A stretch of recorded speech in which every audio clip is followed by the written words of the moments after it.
Oh, especially when you angle this part down. Good afternoon and good evening. Welcome to Especially when you angle this part Patch down. Note Show 6.1, I guess. Version 2, part 2 is going to be here. And today is going to be all about the balance and changes going into the game. This is the one that a lot of you regular players have been looking forward to all year long. And to join me on this joyous occasion of every season, as always, is going to be Pompon, AJ, and Clumsy from the design team. Gentlemen, how are we doing today? Doing all right. Been busy. Here we go. And now Actually we've gonna got watch a this big one old live. pile of changes, some really cool stuff, and I'm excited to get into it.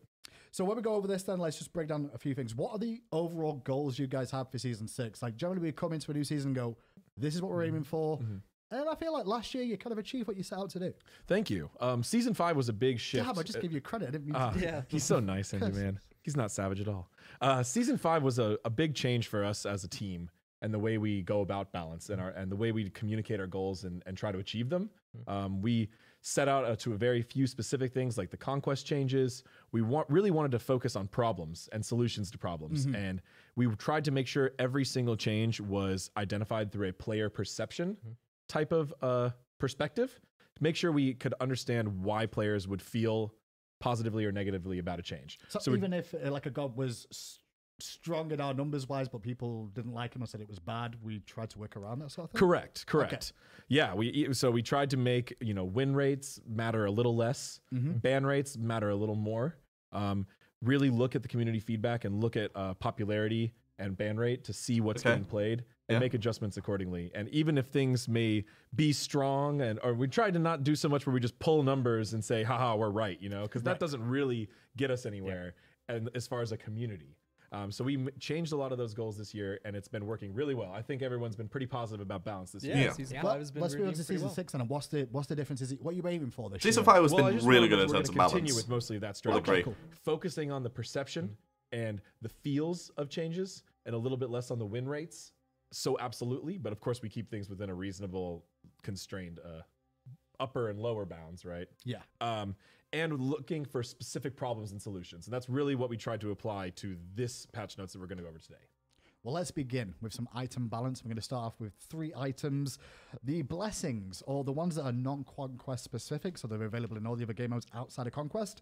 We'll begin with Attacker's Blessing. This is an item that, obviously, it's an early game Yeah, item. it It's needed to pretty happen. potent. It's been Attacker's years Blessing before, was too people strong. about, so it's going to get a bit of a nerf this patch. It's going to go from 50 to 100 stacks to evolve this item to get the penetration. Yep, and so this will be a similar theme through the rest of these non-conquest blessings. Is they stack very, very, very quickly. Within like sometimes the first minute, you can get mostly stacked up. Maybe within the first 2 or 3.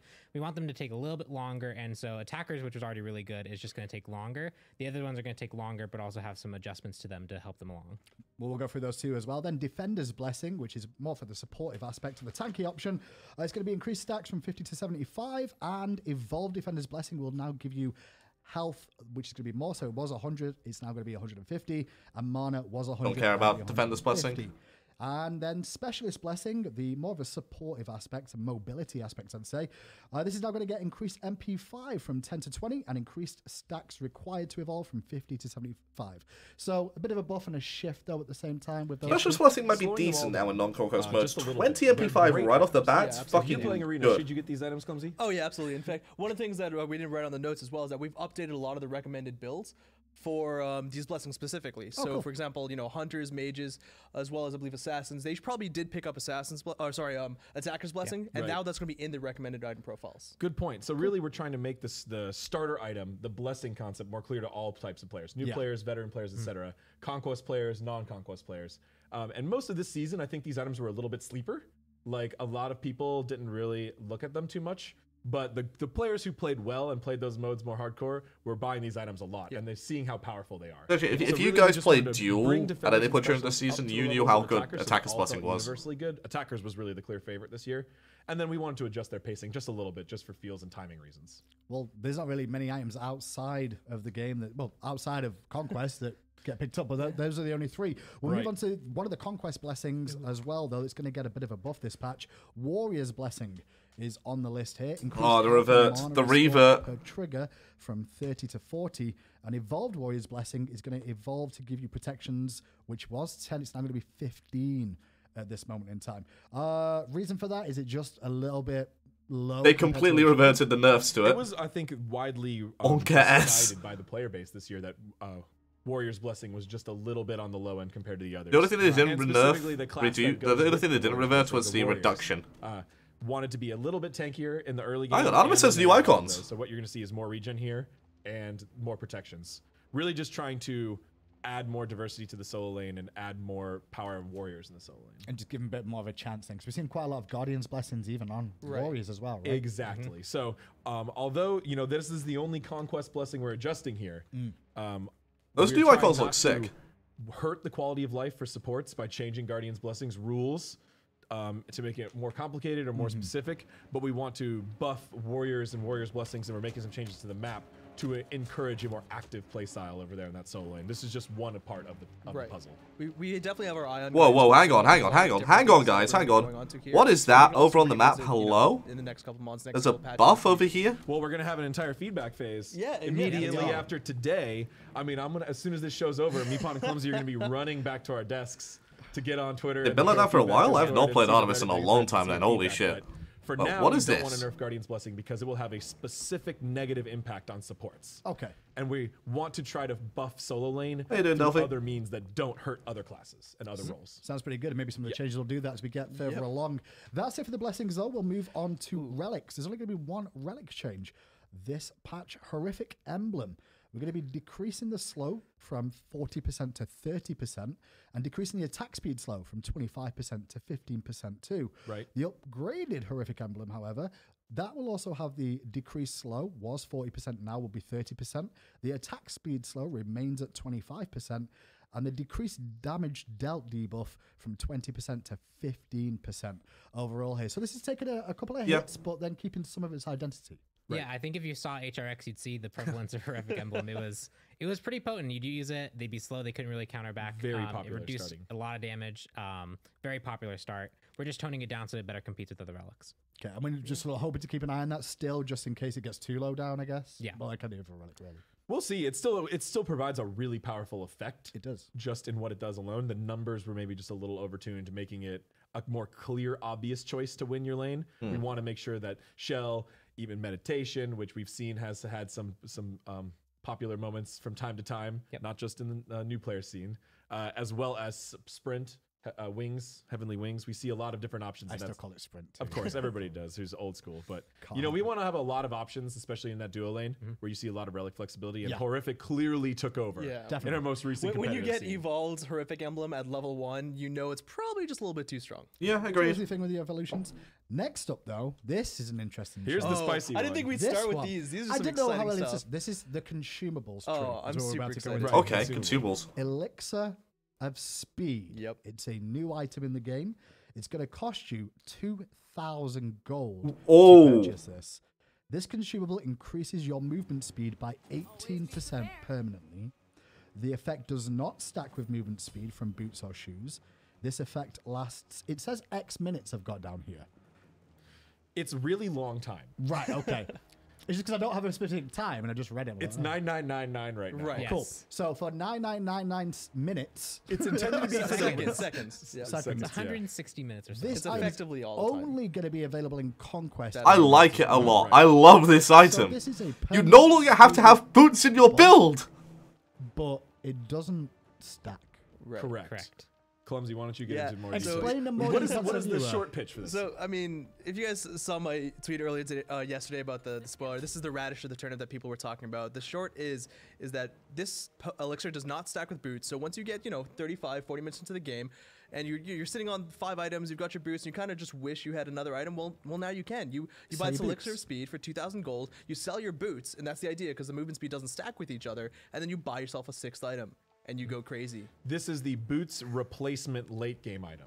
So If you've got movement speed items, though, they're not going to help you, are they? no, they will. Those they'll work still help you, normal. but boots This is themselves yeah. won't So help you you. could Yes. build a movement speed build and effectively replace that boots slot with another movement speed and go faster. But that's not really the intent of this So item. now we get 6 items. That's the Now main we get intent is 6 that you get items. 6 Exactly. item diversity. I late love game. it. So This we is- had a power buff. You have no elixir, idea we how had a long defense we've been buff asking elixir. We wanted to for add another us for like facet to the boots late to game, like and this not is be a- mandatory. an They've issue we finally faced done before. it. We tried a lot of different things, but we wanted a little bit more variance in the very late game. Late game is going to be This is what it's fucking gonna do, amazing let now. you actually build Phoenixes because might boots actually is be able to be exciting. sieged properly. late game Titans spikes. can go down a lot Cost quicker. is adjusted appropriately because really this potion does nothing if you buy it and drink it for 2,000 gold and your build is normal, right? 'Cause you Yeah. already have boots, you just got a speed buff that does nothing. It doesn't stack. So we have to embed the actual cost of replacing your boots.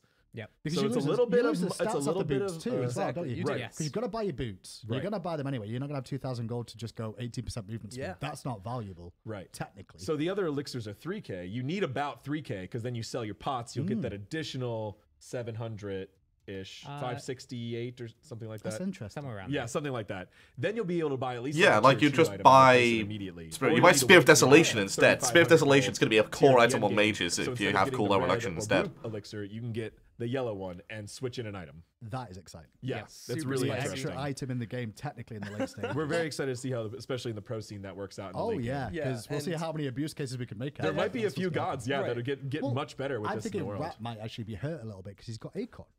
True. Oh, good Rat point. no actually. We'll have to boots. make sure that works. Rat no accordingly. boots can't sell Rat boots. can't sell, but well, No. Rat is poised as an early game character. Anyway, Yeah, so it gets screwed when, right if you're, at if Yes, you're I'm at uploading this this to late YouTube. stage, sorry, you're Good, you- because you're I'm get- sick your of draft. Blink Rat at Yeah. level 1 anyway, so And it's fine. as we mentioned No, I think earlier it should as be well, is that 18%. this, You elixir literally only wanted exists to in replace conquest game boots. mode. We wanted to Yes. make sure, it was tuned specifically for the timing that we've mentioned just now.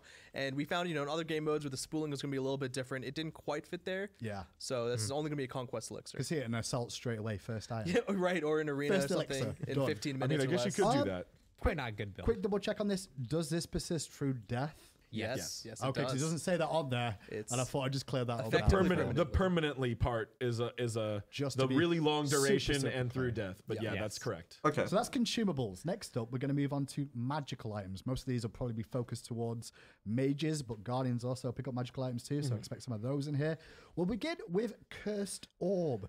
Is the baby. first one on here. Okay. Might Kind of a look new familiar. item. Yes. Is that a new item? Well, we're gonna have Doom Orb, which is now a tier 3, and Cursed Orb, the tier 2. So We these brought kind of that go into tier together. 3. Yeah. Okay. So Cursed Orb is going to be a new item that's technically tier 2 with Doom Orb. So Cursed Doom Orb's Orb now a is the tier old 3 Doom item. Orb with Okay. new stats. So Cursed Orb will be 1600 gold, 55 magical power, 75 mana, 20 MP5 to 15 MP5, and 3% movement speed. Passive, killing or assisting an enemy minion provides you with 1 stack, granting 1% movement speed and 3 magical power per stack. Stacks last for 10 seconds and stack up to 5 times.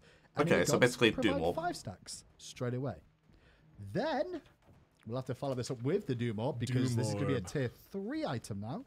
It'll cost 3,000 gold for Doom Orb, 3,000!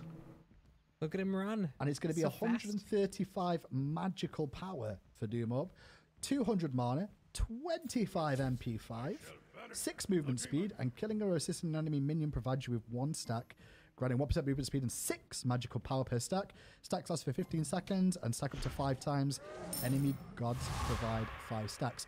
Guys, Doom Orb's been through a lot of different iterations from the early days of Season Yeah. 1 all the way Holy to now. shit! You can't go into this 135 magical burst the power? wave down, use it for rotation. Hey, you also Potentially, get like, an extra ability 30 dice. from the stack, so you This have feels like it's the same sort 165 of magical thing, power but in this push one it item. further. Right. Yes. What So it the was definitely- fuck? It was really good for what it was. It was this nice bridge item that you could build. But Also, a mages lot of really movement care about speed. that Yeah, end this game is your power. boots They really care replacement about where in they're late game going for and mages. where they are at that time.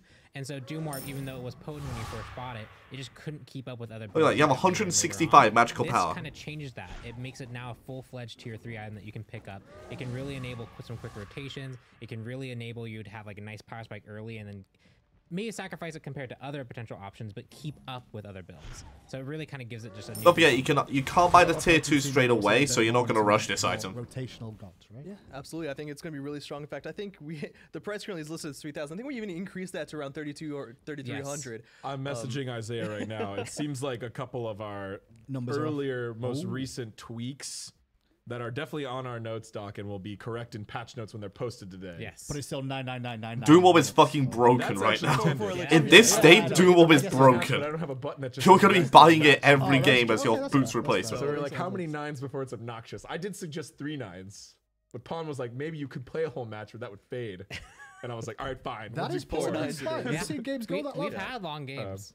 But But, you make sure we double check some of these numbers. well- It's very slight tweaks. We did increase the cost on this. So tier 3 Doom Orb is very strong in our Yeah, testing. the extra this is a power on really it, strong tier item. 3. You don't say. And it's really fun too. And we liked the passive, but that tier 2 version just really held it back, being forced bridge item. So Exactly. there we go. So that's Doom Orb. Next up, we're going to talk about Book of Souls real quick. This is for the Book of Toth tree, the Soul Reaver, items like that. It's going to get a bit of a nerf this Okay, patch. this was needed. 65 power. It's now going to be 55. I guess that's to do with how quickly we've seen the rushes over Book this. 2 rush Yeah. was a really common start. Okay. If not Yeah. the most popular. Yeah, we So- buffed Mage's Blessing a little bit towards the end of the year, and we thought that would help bring down the number of Book of Souls we saw. But But we not think enough. it is probably appropriate to give it a small power nerf as well. And not only Book of Souls, though. Book of Thoth's now 2650. We're actually going to decrease the cost of Book of Thoth from 2800 to 2650. The Enough. passive now only converts mana gained from items. Ooh. There you go. Increased mana of mana converted to magical power from 3% to 6%. And increased bona mana's conversion when evolved from 2% to 3%.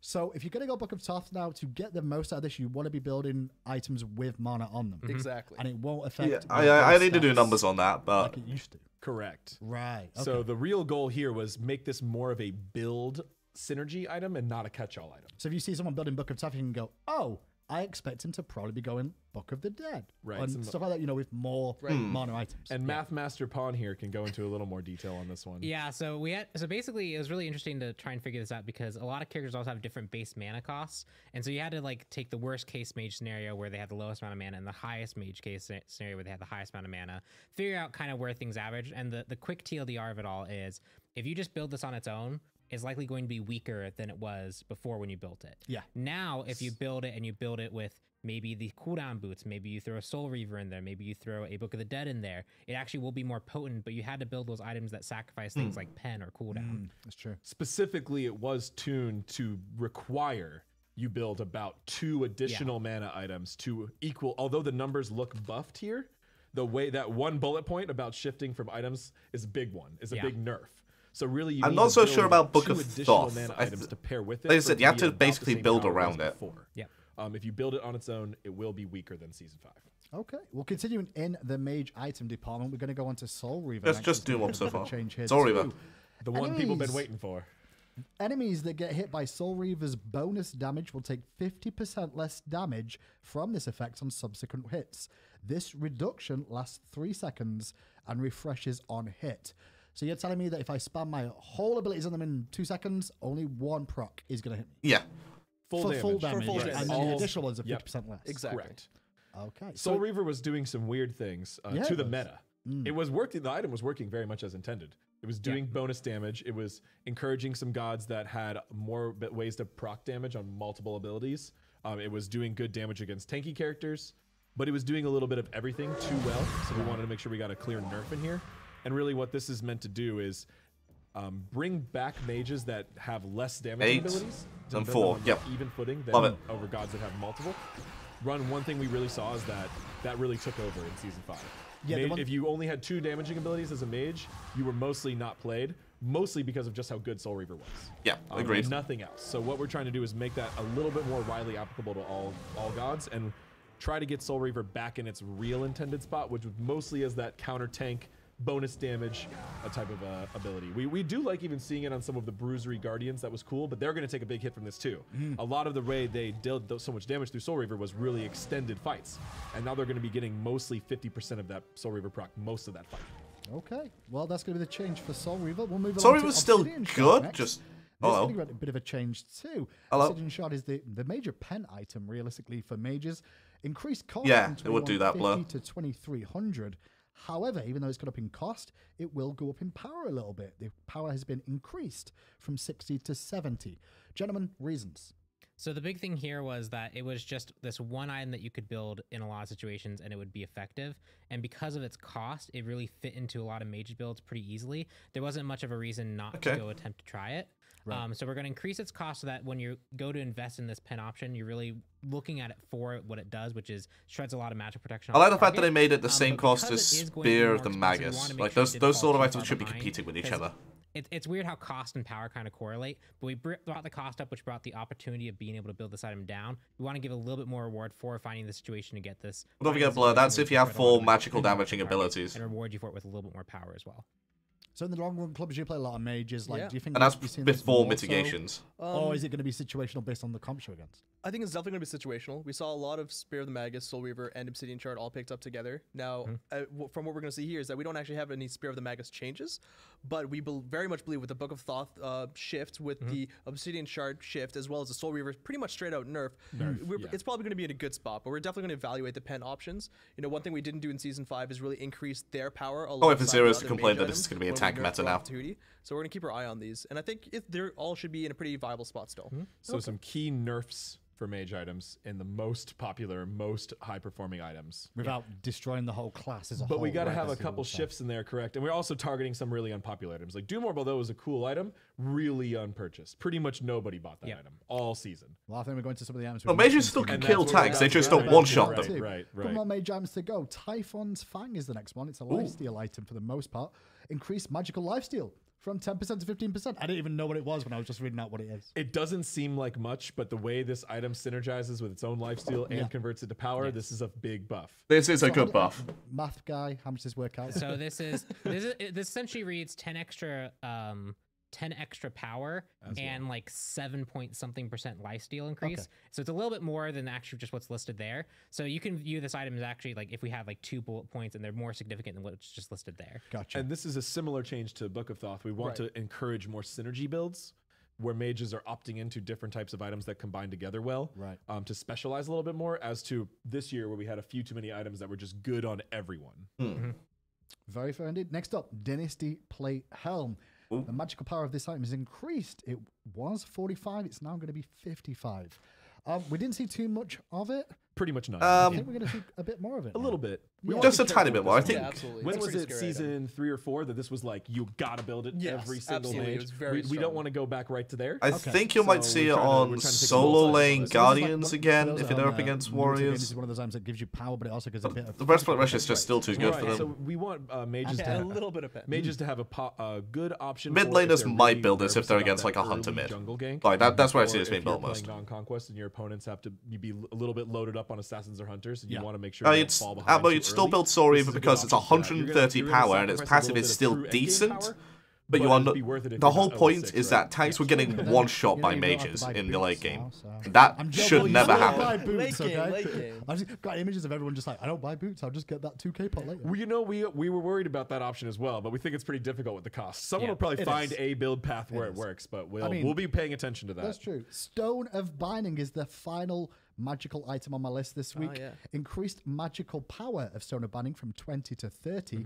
However, it's got a new passive. Oh, It's new essentially the passive. same passive. Oh, okay. Successfully. You'll see. You just trick me into saying these just words, and then I'm like, debating it's this new so on the hard sheet. here, Successfully man. hitting an enemy god with crowd control will place a debuff on enemies here. Oh, because the old one used to be Right. an AoE aura that would like pulse Apply out from your around. We Right, found right? this just to be very counterintuitive and actually hurt the way Guardians wanted to use the item. Okay. Like, we wanted this item to be a way of, oh, I'm got a lockdown or bruisery Guardian. Yeah. Now, hey, team, kill this guy. Or, Yeah. hey, team, let's make a pull. So, let's make an aggressive play. Yep. So, it used to buff your whole team if they're nearby, but that was some weird positioning elements and also just Definitely. confusing and kind of backwards. So now, whoever you CC will also be debuffed.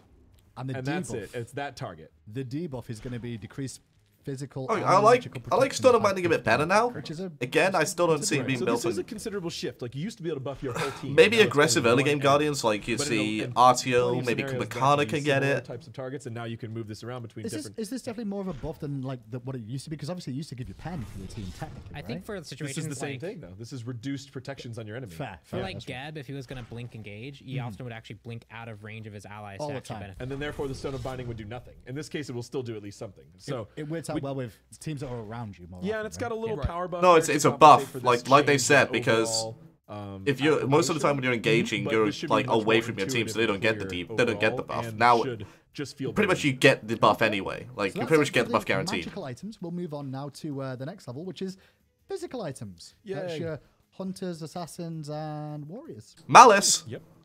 I couldn't figure. I was like, yeah, there was 3. What was the Yeah. last one? There are I've 3. just not seen Warriors. Oh yeah, that's the latest. Well, we're working We're on getting that. there. This year, What? we'll find out. Hello? That year, maybe? Are they fucking serious with this? Malice is the first item. Are they on the list. fucking I serious cannot with this have a new item? Passive. I feel like I've been Number here 4 or since season 5? 1 saying that every year. Might be the 6th. New passive for Malice. Here we sixth. go. Yeah, all right. This is changing a lot. broken. It's been a lot of iterations, but it's Right. not quite the same kind of Successfully passive it was before. hitting an enemy with a critical strike will subtract 2 seconds from all of your abilities. I'm gonna build to attack knock speed. down. Yes. I'm gonna build crit on Narsha, and I'm just gonna keep on critting people and keep on sashing them. And then ring toss, and then sash, and then crit, and then ring toss, and then sash, and then crit. And keep going with that. Yeah, it's pretty Even if good. it Yeah. doesn't Okay, work, only it's happens once every 5 2 seconds. seconds off for a hunter in some circumstances. Thank God they put that in. Having their escape back up again. Yep. Yeah, especially even for like characters like Artemis, getting access to the stim more often is a really good deal. Getting access to a range poke is a good deal. So this is just, it has multiple applications where characters who But still, naturally that's kind of so build crit or wanna fucking build crit dumb. can get another item that will help them do the thing they do better more often. And I mean, not even on the hunters, right? If you're playing those assassins, and previously we've tried to shoehorn this onto like the Najaz or the Hanbats, but they'll actually do very good with this change as well. Like, so if you have They're gonna 40% go in, they're gonna CDR get and a crit, 10-second decrease 2 ability, seconds you off are the having defense. it on a That's pretty good. 6-second Malice is kind of cooldown. always approached Essentially, with Malice, you now have it on a a 4-second cooldown. ability You wanna know who else has got like a 4-second cooldown? Hebo on his And we 1. tried this You know how passive fucking bunch broken of that one times, is? Just and constantly it's been sploosh not too in your successful. face? Malice has maybe Yeah. been meta on Neja ever. Yeah. That's about it. So we're trying to find a way that it can still be true to its goal, but be slightly more widely applicable. And we're okay with situational items, but Sure. we generally don't prefer items that are actually only one god good. Also being different as well from the other critical items as well, I guess, Yes. is also an issue because you've always got those balance problems with, well, which Right. one's better? Malice So still with is this being niche. able to get you Don't a get me quick wrong. refresh on another But core the gem gods that ability can or make stim use of or it are escape gonna or be something like that, really good with that it. could open up some really interesting new critical strike builds. cooldown on some of those gods is hard to come by, so I can completely understand that being useful. That's Yeah. Malice. We'll move along to another critical strike item. Poison Star is on the list here, but this will be a nerf, boys and girls. Yes, Poison Star nerf. 2,500 gold to 2,500. Fuck that item. And also decrease the critical strike chance. It was 20%. It will now be 15%. This was a potent item we saw at the World Championships. It was picked up a lot, and I think that was because how good the passive could be used Very. and effective. So And there was one key thing we noticed in it being picked up a lot was that it was often being picked up without many other crit items. Players just were, that one-off. Yeah, players were even running power and kins builds and stuff like that and mixing in a poison star because although the proc was a little unreliable at that point, getting it was still powerful. So that's why we specifically targeted the crit chance to be decreased here. So it's a kind of going along with the theme. We want people to make these builds that work well together and have certain items that enable those builds to be even stronger and not just have things that work on anyone in any random order. I mean, pros like RNG too. That's why they only Yeah, want they crit love item, RNG. right? They wanna- They don't like RNG, Yeah, but they now do. you'll need to build more of a real they do. crit build to make this I item work. talk to all those pros all the time. They're always asking for more randomness. Like, they really like it. Also, the 2,400 price cost was pretty low, so Well, that had to true. help a little It's bit. not the only item in that tree that's going to get a bit of a nerf this patch. Wind Demon's also going to join it in that path. It was.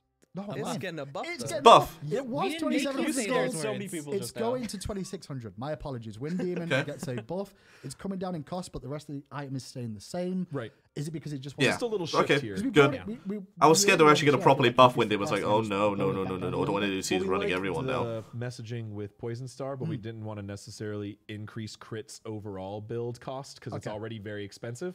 So we just have a little bit of a shift here. Just assuming a lot of people are going to buy multiple crit items, they're already really expensive. We're making one much more expensive, and we intend you to build it with other ones. Okay. Let's make another option one cheaper, just a little cheaper. Okay, so thinking about the Malice change more is actually not that good because Odysseus Bow is next on the list. Hang on. Increased attack speed scaling on passive from 50% to 60%. Wait, we're buffing Your this? chain lightning is going to Yes. deal more damage Yep, Why? 10% increase. because no one really uses this item, Oh, and it's a That's cool fine. item. It has some Oh, limited baby. applications, but it was just that limited. With an extra scaling, it will help it actually scale better into the end game with a lot of builds that exist. You can build a lot 170, of holy mini shit. procs, or you can build a lot of yeah, power to Malice, make the it Godsec will scale. actually make use of It's a it better. fluke, but It's an extra assassin percent will help item, it just really. compete with other choices that You're not you going to have. build This it is on just a fun hunters. item and has such a cool visual application, and you get that audio. You hear that. Not really. And you just know someone's dropping the Odie bow on you. Just so you And know, assassins it's a won't want to build it to successful full fighting crit right there because that that's could just be not a That's lot actually what I was effective. going to talk about. I was Ooh. talking about that with Pawn and playtest just Yeah, now. Is that this I next item. really love. Well, we're getting to it in a second. The Silver Branch bow, the Odie bow, you know, the Atlantas, as well as throwing in a nice chin size in there. But it never felt like you could just do that by itself. But with the speed elixir that's now available, you can actually sell your boots and pick up an item that helps the whole build synergize much better. Nice. The one thing about that speed thing we're going to keep coming back to, of like now that you can have that extra slot, is which role's going to end up working out better throughout by having that extra slot. Plus, with the extra slot, you could build it on. You could build Malice on Hunters, but again, I wouldn't see the point of it. Like, you're there to do basic attack damage, not ability damage. And if you are there to do ability damage, you've got an ability-based build that's not got crit in it. Bow is blow is next on the list. Whoa. Hey, Increased physical power from 20 to 30. There she blows. That From clumsy 20 to A. 30. So Silver Branch got a bit of a power increase. Why was it? Yeah, Just Mercury's a bit probably the only one that uses underutilized, it. Wasn't doing enough. yeah, no, go on. So the build itself is just fun. Being able to shoot really fast is really fun, but when you I get it do on the math Bakasura it, as when you try to well, I figure out how it suppose, works, but even on again, characters I that wouldn't see could it on make Baka. good Like, use of it, Malice it is... just wasn't quite there. Especially because when you first build it, you often It's a don't cool have enough concept. speed to utilize It could have been effectively. broken. You're still building some options, and it's hard. Every 5 seconds might be too long for it to really be useful, but I think if it goes down any lower than that, it becomes too strong and everyone just gets it. It's too volatile of an item. And I go into an Aussie. Well, I didn't build any power. I'm going to be struggling a bit. So we increase its power some so that you can build it more in the middle stages of the build. It's effective as and put you too far behind, and then as you get more and more attack speed to overcap, it becomes more and more effective. We saw a lot of power penetration builds this year. We want to see more crit builds with more viable and more variation between them, and we want to see more attack speed builds and more variation between them as well. To be fair, Hunters, like this year, we saw majority of it was attack speed or pen builds, but we saw some crit, which was very different than previous years, where we've always just had one cookie cutter build for the most part. Well, you know, that's great. That's great that we had a good variation in the Hunter builds. Hunter is generally one that people will find a way to make a popular build. Yeah, for sure. But there's always these interesting items here on the edge that are just so close they might be able to make it and break through Tantalizing. to the build, but we're not totally sure. But that's why we're trying to make these a little more attractive and see how they can really shift them. Okay. So that was a couple of attack speed items. We'll move on to a little bit more of the warrior assassin items you see a little bit more of. We're going to move on to Runic Shield is up Runic, next on the okay. list, and this is going to get a bit of a buff. Increased health. It was 100. It's going to 150. Reasons for that, boys? Yeah, so this is a strong warrior item or assassin who wants to be a bit more bruisery. It really helps you deal with enemy incoming magical damage, whether it be from the Guardian, who probably has enough power from boots to be mitigated from this, or from a mage who's like just really ahead. Might But be when you okay, I look just at still the don't see the cost point of versus how much going health it the over weapon Ankylo. gave you and how much it mitigated. It was on the border, but it wasn't quite there. So we're going to actually increase its health a little bit to make it compete. Ankylo, more with Ancile, other Anchila, whatever you want to fuck you call it. I call it Ankylo. anti-magical items. Too situational, still situational, but we want to situational. reward the player for buying it a little bit. It's not to the point where it's good every game, but it's. I mean, that aura reduces magical power by 50. It's That's potent. lot. If It's you've got, pretty good. Yeah. You know, mages in lane against you or guardians in lane against you. Yeah. And Oh, especially if or it's an early multiples, game right? lane against you, you can slow down their damage a lot. So we like that, but it was just still feeling a little too squishy on most warriors. Well, another bit of magical defense item next up on the list with a bit more of an effects. Ancile or Anchile or Anchile. I don't know. Ankylo. Whatever. is the Tomato, official tomato. It doesn't correct- matter. It's a made up word. No, it's a that's not Roman true. shield. Oh, no, it's not. Anchile. I'm pretty sure it's Ankylo. You just offended 2000. people. It was. Sorry, it's an My increasing lore cost. It was people out there, 2000. help me out. It's going to be 2150 now. This is going Yeah. up in price. This was just a because clearly was powerful. picked a item. lot. You know Yeah. what was funny? Because this item took years to convince people that it was powerful. We finally did it though. It's very good. A lot of people this year learned how good it is. We're just going to make it a little bit more expensive for you to get all that goodness, that silency goodness. definitely for an assassin. Because it's really good. I mean, Yeah, Ankylo was 2000 gold is really so fucking cheap, but strong. that was Needed Ridiculous. enough. I know, but yeah, people didn't believe us still. Yeah, just looking at it now, like 2150 is not all that more. It was you know? good to It'll be see this okay. item finally catch on, though. We were really happy to see that because it's a really interesting item and it allows for a lot of interesting plays and counterplays. Next up is the Cudgel tree. When I say the Cudgel tree, it's because pretty much everything in It's that a bunch tree is of getting items. touched Oh, here yeah. for the most part. Yep. So we'll start off with the Cudgel. Increase physical power from 5 to 10. Cudgel's no longer Decrease dumb. health from 100 to 50. Okay. Identity shifting a little bit there. Yep. Shillelagh, which is part of that tree. Decrease cost from 1500 to 1300. Increase physical power from 10 to 15. Okay. And then You can I start guess it branches Shillelagh off then. into. Soul Does Lane. it branch off into 2, that one? The So that one Shillelagh? only goes into No. Blackthorn. Blackthorn Yeah. Hammer. Yep. Right. But what you're seeing here is a little bit of shift in. Hang on, increased they power. changed the passive. These items were positioned in a little bit too tanky of a way, Right. which really hurt warriors in the early game. They need that clear, especially from Instead of their 50%, it's 25% So now. what we're seeing here is a bit of It's a shift, shift. and you're going to see this on Blackthorn and Runeforged as well. Okay. More physical power. to make this Blackthorn is better fit on those fucking early dumb. warrior builds, and they're still going to be 450 health and And they see the 35 Blackthorn physical Hammer on power. your screen Holy now. That's shit. gonna have increased physical You should be power rushing this as from a solo laner 25. now. It's In a now solo going lane v solo lane 35. matchup, you can The rush passive Blackthorn build Hammer. now transitions from cooldown reduction to mana regeneration at 25% mana, not 50%. I was going to say 50% mana regeneration is pretty damn strong, so it's going to be a little bit weaker. So this than is that. when it So triggers. this is when it triggers from. So when you're at 50%, that was the threshold. So it was a 50-50 split. Now it's a 75-25 split. So you keep that a little bit more often. You keep the cooldown a lot cooldown longer, longer. and That's then cool. when you get low mana, you get that mana back really fast, but it doesn't take you up as high as you used to. That makes a lot of It's sense. a really cool item. Obviously, it hasn't really caught on lately this year, but good with in these Assault. types of changes, it actually I think it has I'll a play lot a of lot of Assault. interesting Yeah, that's fair. applications. But we'll see with these changes. It's mostly a big quality of life, and then just that better power to make sure you can build it early as a warrior. Warriors have a lot of good tanky options, but they're a little lacking in Like you those can hybrid you or can damage. safely rush Blackthorn And here. Runeforged Hammer was also in that tree. That's going to have an increased physical power from 40 to 55, so that's a 15 power Ouch. increase. 55 And power. Decreased Ouch. health from 250 to 200. So you lose 50 health and gain 15 power. Correct. Once again, same identity. That's a shift in the positive direction. There's a Yes. buff and a nerf there, but that's a big power buff for a That is a small big health buff. nerf. Yeah. And that's mostly because, like I said, warriors have a lot of good options for full tank items, but we want to make sure that when they buy that one or two aggressive items, they're not just buying one item from the mace tree, just one penetration item. We want to have more hybrid options to get that damage in different ways. A lot of warriors. No, I have don't ways think you're to building on actually hammers. simplify Runeforge CC so is they can make use of decent passive. now, but I still Use don't it for see power, most use it situations where you're going to passive make use of the effective. passive. They often have ways to already mitigate damage. The 200 health is a nice boost, but it isn't necessarily like losing 50 power on that isn't going to stop them from being able to be tanky. So it's good for bruisers. This is the year, Pod. Runeforged Hammer. I am convinced it was already Runeforged good. Hammer. good. But I'm Even, happy like- it's getting stronger. What? I'll take it. we, people don't buy it. Players don't think Correct. it's good. We'll see. That's what you said. Like We're buffing it. the whole philosophy is what people's opinions are. So just Right. keep buffing it until they buy it. I'm all for the hammer Then build. nerf now. it when you complain about it. Yeah. Don't worry. We'll keep an eye on the true Yeah. stats too. So it's still you're- within a safe range. You're bored of items yet?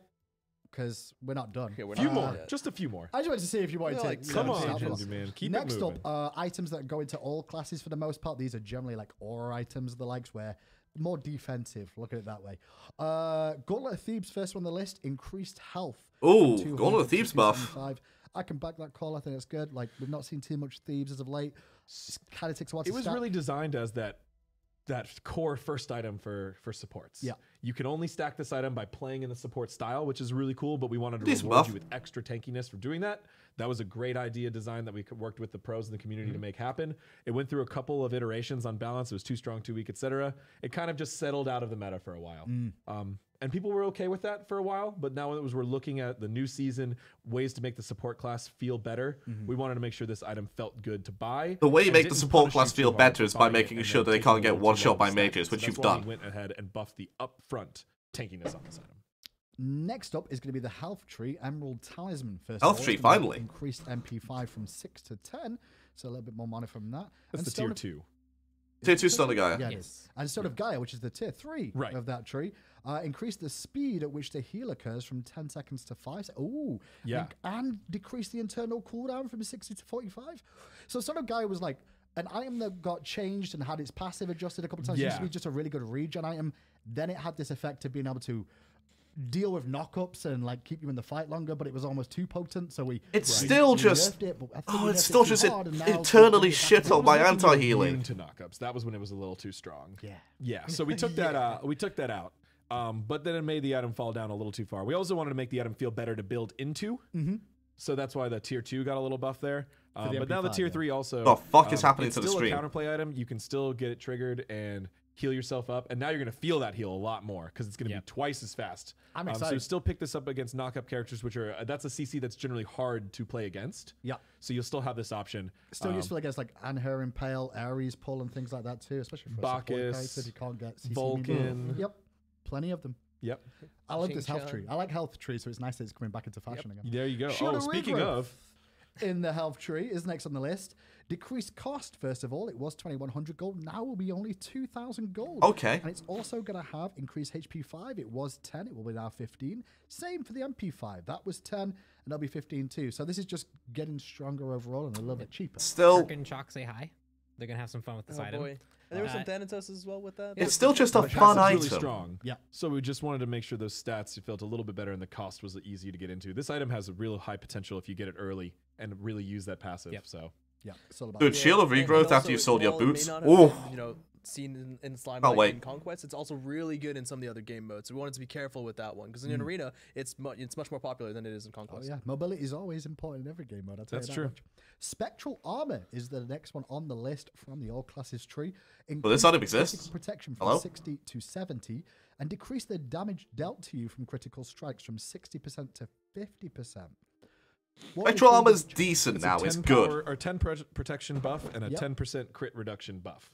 2 buffs. So it's 2 buffs. Yeah, the item was positioned as a anti-crit, right? Yes. Like, they but basically most people reverted the even if they're fucking facing down someone critical heavily strike crit chance based, they were reduction still nerf that they "I did think a I'd while rather back just for opt no other fucking reason. physical protection Guardian health Mail, yeah. items." Like, Spectral so armor we're was trying to not make this picked up, yet they more nerfed clear. it from It's still gonna be 50% to very situational. 60%. We don't expect to see this increase. Now they're in fire reversing rate that because they to realized a that was a crazy high fucking dumb level. It's idea. a very situational item, but it's a very important item. It's a type of item that the player base asked for years. They want this crit protection just in case things get out of hand. I actually appreciate that, especially because you guys have just buffed the crit items Right, in this patch exactly. too. So Right. like at least you're looking at the other side of the coin of like, well, hang on a second, maybe the other guys. And need just something as a too. core pillar of item balance, we've added some more of these kind of regulation items in there that don't necessarily need to be super popular or super powerful, but they exist, and that helps us if the meta shifts to an unhealthy place Gotcha. where things are way overly tanky or crit is way overly strong. just buff We this out have of some the of these park. items already in the game that are situationally good in those scenarios to bring people down without even additional buffs or changes needed. True, They're true. just, as something else's popularity increases, the counter to that popularity will increase, and then will ebb and flow that way. That's it for the all classes stuff. Although masks, once upon a time they were all classes, but then they got adjusted. They're all Masks. classes Here we go. in a different Buff way. Rangers, please. Mask Buff is Rangers. going to get a little bit of love or attention, is what I should really say here. Lodo's Mask, the first one on the list, increased damage dealt from minus 20% to minus 25%. So that's, well, going to reduce the amount of damage you do. with this 5% item. nerf. And increase healing done from minus 20% to minus 25%. We're nerfing it overall more? Correct. Just a little nerf to both of those downsides. We're increasing the downsides. This was Okay. clearly the most powerful and most popular of the masks. We saw this become the world's meta item with the Yes. Fenrir support. Sure. So we like how this is being used. It's cool that people are flexing classes into Yeah, Guardians. but this Lonos one was needed a a little nerf bit because Fenrir was too just strong still and too killing you with flexible. Lonos, Just which is making sure fucking that dumb. downside is a little stronger. That's fair. Nothing else changed about that. Rangdar's Mask is the next one on the list. And that's going to be increased ability damage dealt from 15% to 20%. This means that both basic attack and ability damage are increased at the same amount. So the description will be simplified to just say increased damage dealt. Right, we had 2 lines for Yeah. basic and ability. That's Now not they're enough of a so buff. that's increased damage dealt by plus 1. Come on. And so that So should be. do you reckon that's this gonna be one was big enough not buff? very popular at all this year. No. Not at all. Very risky. Yeah, still very risky, but we want to make sure that that class shift type of goal is still here. And there's some, I really think this item has potential. And I think the people who have found a build for it, and even if it's just something fun they play with their friends or man. only in certain game modes, it is really cool. We've So seen you. It play is with fun, but Bacchus. come We know on. it see me hurts. play the arena This is or that's not a Clash, good enough or buff. Joust, It's still Rangdom not good enough to be Bacchus. meta. And I want it to be It's meta because Assassin that's Bacchus, It's fun. amazing. Watch a Well, the Bacchus last flop item and kill we're somebody gonna talk instantly. about in this little section is going to be Bomber's Mask, the file of the masks, would you believe? Increase the physical power of this item from 20 to 30. And Wonka increase the ass, magical dude. power of this item from 50 The to buffing it. 65. Wonka So that's ass. a straight buff if you're going to pick this up, right? Yeah, this one was popular for a little while. We nerfed it. Now we're trying to bring it back up to a safer spot, but we're watching out for that very dangerous bonus movement speed. So we did not going to buff it there. Unlikely that that'll be a place we'll be looking to in the future. We saw it mostly on junglers for a little while, right, Pawn? Yep. We A saw lot on of junglers Morrigan. mids rotating were really effective with it. Yeah.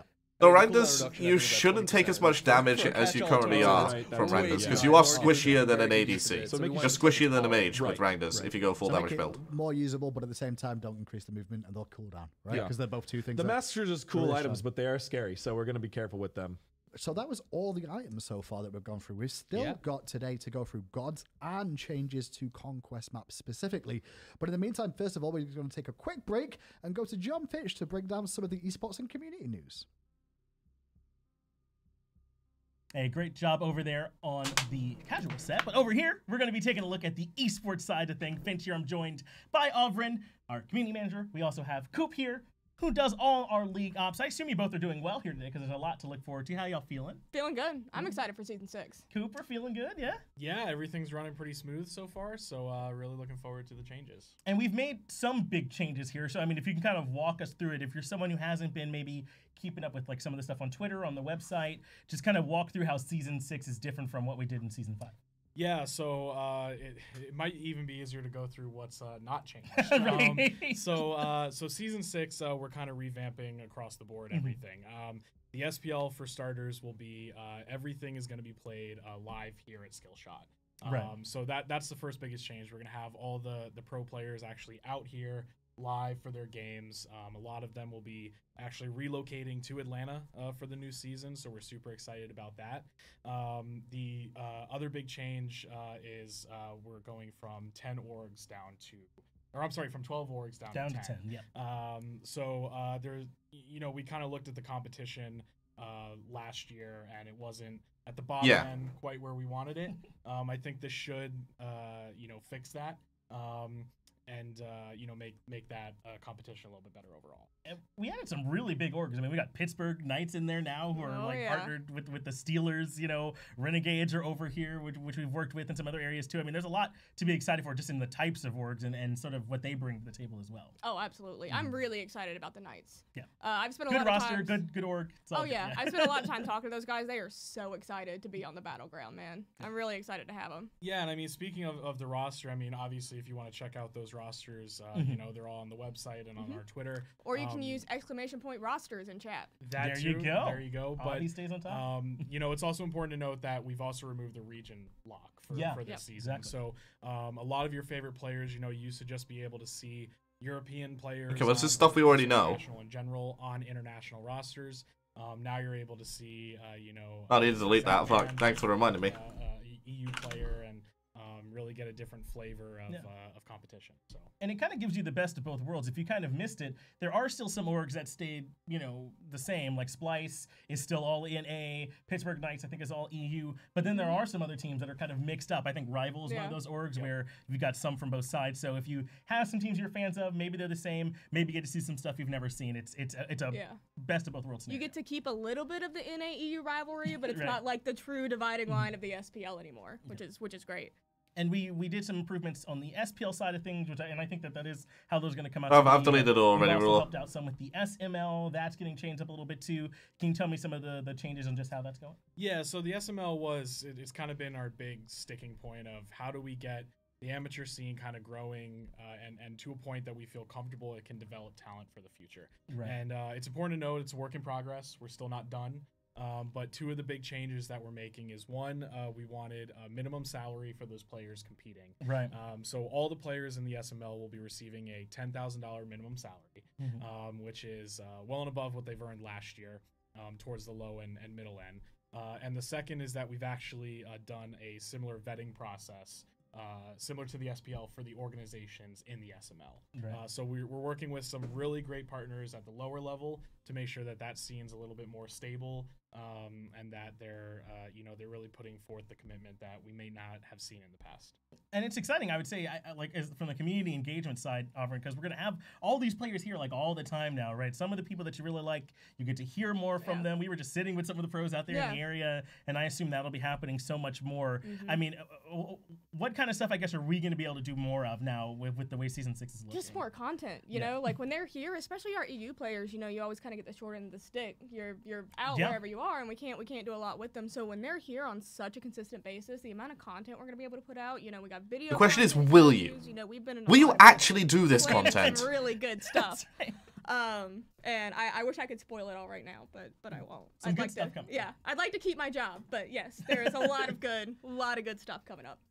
And Cooper, even like the way that it's gone has changed, right? We're in the phases now instead of the splits as well. So it's like kind of all the games are going to be mattering. It's not like that spring split kind of slump that we sometimes saw. Yeah, so we've kind of talked about each league's big changes, and one of the things that's kind of coming to both leagues is you know, we're moving to a more full season structure now. So all the games are going to count. We're going to move to 13-week phase 1, followed by a kind of mid-season invitational break, and then a 13-week phase 2. And again, all those games will count throughout the year, and this kind of puts a little bit more emphasis on the players to really try their hardest throughout the whole year and make sure that they're staying together. Worlds, we truly are getting the best teams throughout the year. That's right. Yeah, all of it's gonna matter from that first day that you're out there in week 1. Yep. You know, so who's gonna be able to get that stuff to matter? And I mean, I know, I guess we can't go too much into specifics, but it really does open the door for us to help you all get to know these players better. You know, some of it on the serious side, some of it even on the more silly side. I think the memes are going to be so real. I'm so excited. Yeah. No, you'll get to see so much more from these players than ever before. So, I mean, Coop, we kind of went through a lot of the stuff here on this esports side. Is there anything more that you want to touch on or let people know maybe if they are big fans or don't watch as much? Yeah, you know, I think 2 things. One, we didn't touch too much on console. Yeah. I think console, you know, is obviously still on our radar. We're going through some planning stages on that still. Some very big changes coming there just in terms of the way that the format's going to run for next season, as well as just overall making it a little bit more of a stable league similar to the SML. And 2, you know, I really want all the fans to just, it's a big change. We know that across the leagues. It's a very large change, and we are going to make some mistakes along the way. We know that. We've already made some, and we've definitely corrected those. But if everybody could just, you know, provide their feedback. Yeah, it was going to be a big mistake fucking earlier if they didn't correct it. Avi over there, we'd love to hear your feedback. And I'll not say what it was, but it was going to be a fucking massive outcry. Everybody hits me up all the time. You should see my DMs. Like, they find me on social platforms I forgot I had. Yeah, like, they'll I get find someone people to get like in my LinkedIn, MySpace? like, hey, codes, please. The other thing I want to mention, because I've gotten a lot of questions about it, SML rosters. Right. I'm not announcing them yet. You're gonna have to wait. Free agency has a couple more weeks left to go. But you can expect a roster announcement for the SML sometime in February. And I expect those to be spicy too. You know, there's a they're lot gonna of be so spicy. A lot of good players down there in the SML that we'll get a chance to see from in that area. And I know that there were some changes to like the way we did global series from last year, right? But the door's open for those players, I think, to still play in the minor league here as well. Absolutely, yeah. The region lock is gone for the SML as well. So those Latin America and Brazil players, OCE, SEA are the regions we support in the past. We'll still continue to support those players if they want to compete in the SML. And then, you know, throughout the year, we may have some other competitions for them to compete in too. So definitely a big emphasis for them. So it's sort of like they're scaling back a tiny bit on the international Back over to the other scenes. team. They got some more they want to talk to on some of these notes. Before we go back over, any more closing thoughts? I guess you guys want to let these guys know about Cooper first. If there's anything more you want to, I guess, add that we haven't covered. I don't think so. I think everything's good. You know, like I said, I'm really looking forward to the season. The players are all excited. Everybody here is really excited for the changes. We'll have news on some preseason, you know, just kind of what we're doing there and start of the season schedule, hopefully in the next couple days here. But yeah, just really looking forward to it. Yep, me too. Okay, anything? Very excited. No, I think we covered it all. We went through pretty thorough. So if you're not big fans of it, make sure you check it out. All this stuff's gonna be happening right here on Mixer. So just get right back here for all the action that's gonna be kicking off, and we'll get it back over to Hindu and the rest of them for some more stuff on the balance changes in season 6. And we're back on the casual segment. You could All hear right, time AJ for in the gods. background. Hopefully this is a bit of a change. Showing off his socks to... damn I right got they look bears cool. on them today. What is with you and showing off your socks on? Because I got cool socks. He's really proud of them. Look, they got bears on them today. Every day we It's get a hard to daily see. report Yesterday on what was socks he's cats. wearing. Today was bears. Oh, I stepped It's on like one of the something most too. Oh, jeez. pointless things to get stylistic about because What, you never see them. socks? Yeah. I mean, you're seeing them right now. All right, let's get Let's God balance. move So we are gods. Hindu, Welcome stop back stalling. to the set. We're going Let's move go. on to God This balance should be next, more. and, This should be better. Come on. There's over 20% of the gods, I said that earlier on, involved in this. We're going to start off Wait. with a leak that Pon gave us. Pon, why don't you take this one for us? Yes, so we tweeted out the There we go. spoiler. What a great All spoiler, warriors Pon. have gained. And then that was just great because everyone was trying to figure out what they gained. Oh, for fuck's sake! They just gained. They had They gains. gained weight? Yeah, they were fitness. That's trash. That's all I got. Size? So it said it's going to be... size. Health. So they're getting a Wow. across the board 10 HP at the start of the game, as well as they're getting an additional 3 per level, which is a total of 60 throughout the whole game.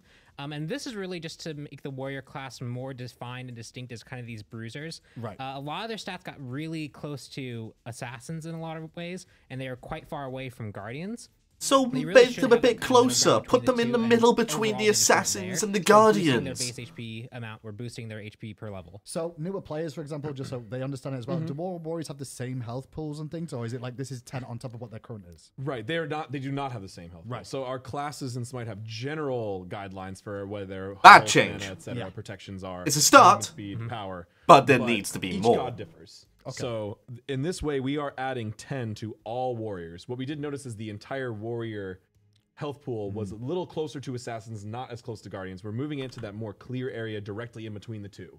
Yep. Because our warriors, as our either our Like, physical tanks or What is our that change? tanky melee DPS class. Yeah.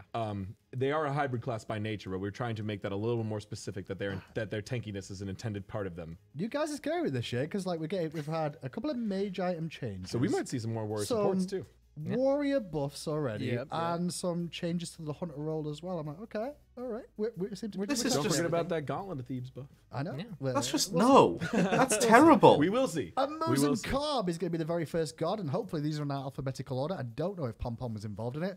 If he was, it probably Monk. Very I- alphabetical. Okay, so Pretty good. 1 second I off actually remember each distinctly rank. organizing Cool. Did you? I believe you just in did. case. Yes. No, he This did. exact I did situation it. happened. I see his Z at the end. Swarm, first of all, for AMC, decreased cooldown of this ability. It was 16 down to 12. It's now going to be 15 down to 11. So that'll be up more often. And Honey decreased mana cost. It was 75 to 95. It's going to be 60 at all ranks. Okay. Oh, Yeah. Ooh. I like this. Ooh. A Muzen Cobb is a very Spicy. risky but high damage hunter in Smite. Doesn't have a lot of mobility, just some speed, which can be strong. But I like you know, this. it's I more think strong this for is a decent rotation change for and things AMC. Like that, less from just simple escapes. So he is a damage dealer, and we're just trying to give him a little bit more quality of life here and faster cooldown on his main lane clear ability, and Honey, which is kind of his combo ability. Yeah. Which we've been looking at a lot of that for a few other gods throughout the year. These combo abilities that don't do a lot on their own, but are really, really highly mana costed. So that should help Muzenkov be able to unload his abilities and more comfortable. definitely helps a little bit as well. If you're going to reduce the cooldown of Swarm, for example, you're going to spam that more often, which Right. means you're going to run out of mana. But if your Honey costs less, then you're going to be okay still. Yep.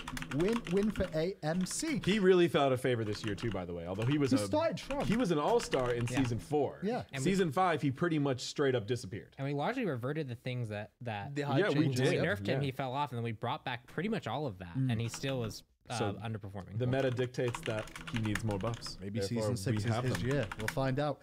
Anubis, another god that we Hello. don't see too much of at the competitive level, but he still can be potent, and with the right hands now, you can too, because your CC ability, Moify, will increase the duration of the stun this year. 1.2 to 2 seconds it was.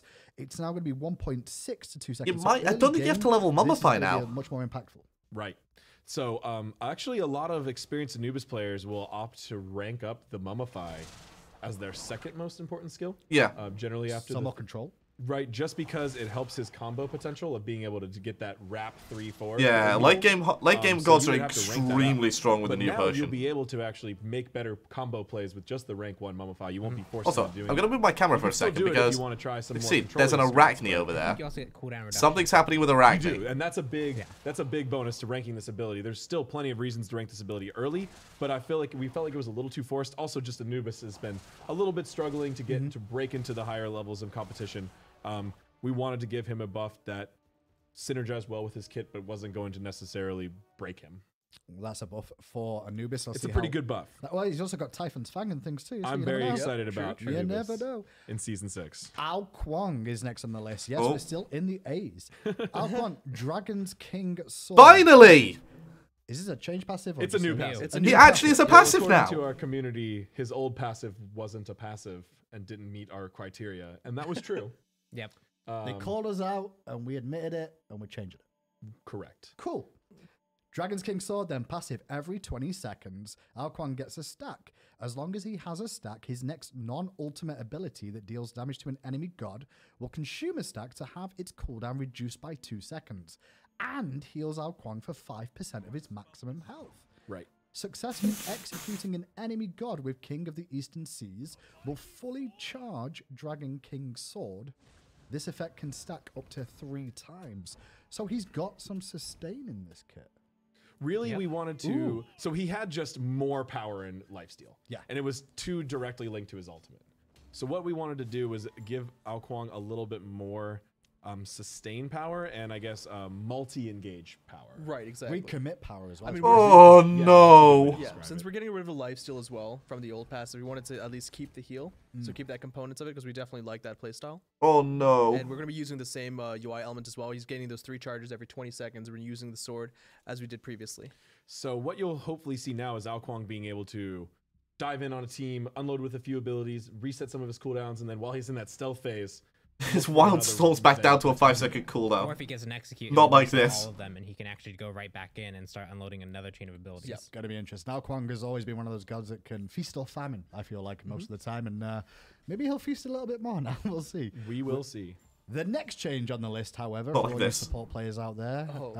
Yes, This is great. I'm yeah. so excited for this one. Oh, I'm excited too. As you can see on the screen, Chug. Yes, Bacchus! Chug is now available at level 1 and has a rank 0. So you're going to get this right at the start of the game for free. The rank 0 does not provide any of the protections that Chug would give you, but it does cost 35 mana still.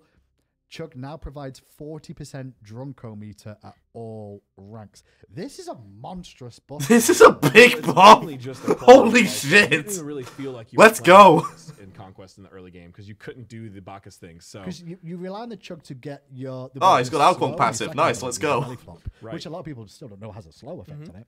And the Belch, which obviously it never stunned unless you've got and a point to it. actual just power and percent damage Yep. mitigations from his passive. This is Yeah. going to make Bacchus' early game much stronger. Thanks. And so it's still going to cost mana, and you're not going to get that short-term protection buff that he gets for ranking up. Just start chugging it in base until you're But 100%, it's then gonna go in the give lane, him you're a whole lot fine. more options in the early game, making a lot more high-pressure Guardian. And, we just looked at Ao Kuang, one of our unique magical assassins. Maybe Bacchus could also be another magical assassin we see in Season 6. Technically, he now has a wave clear ability and a stun at level 1.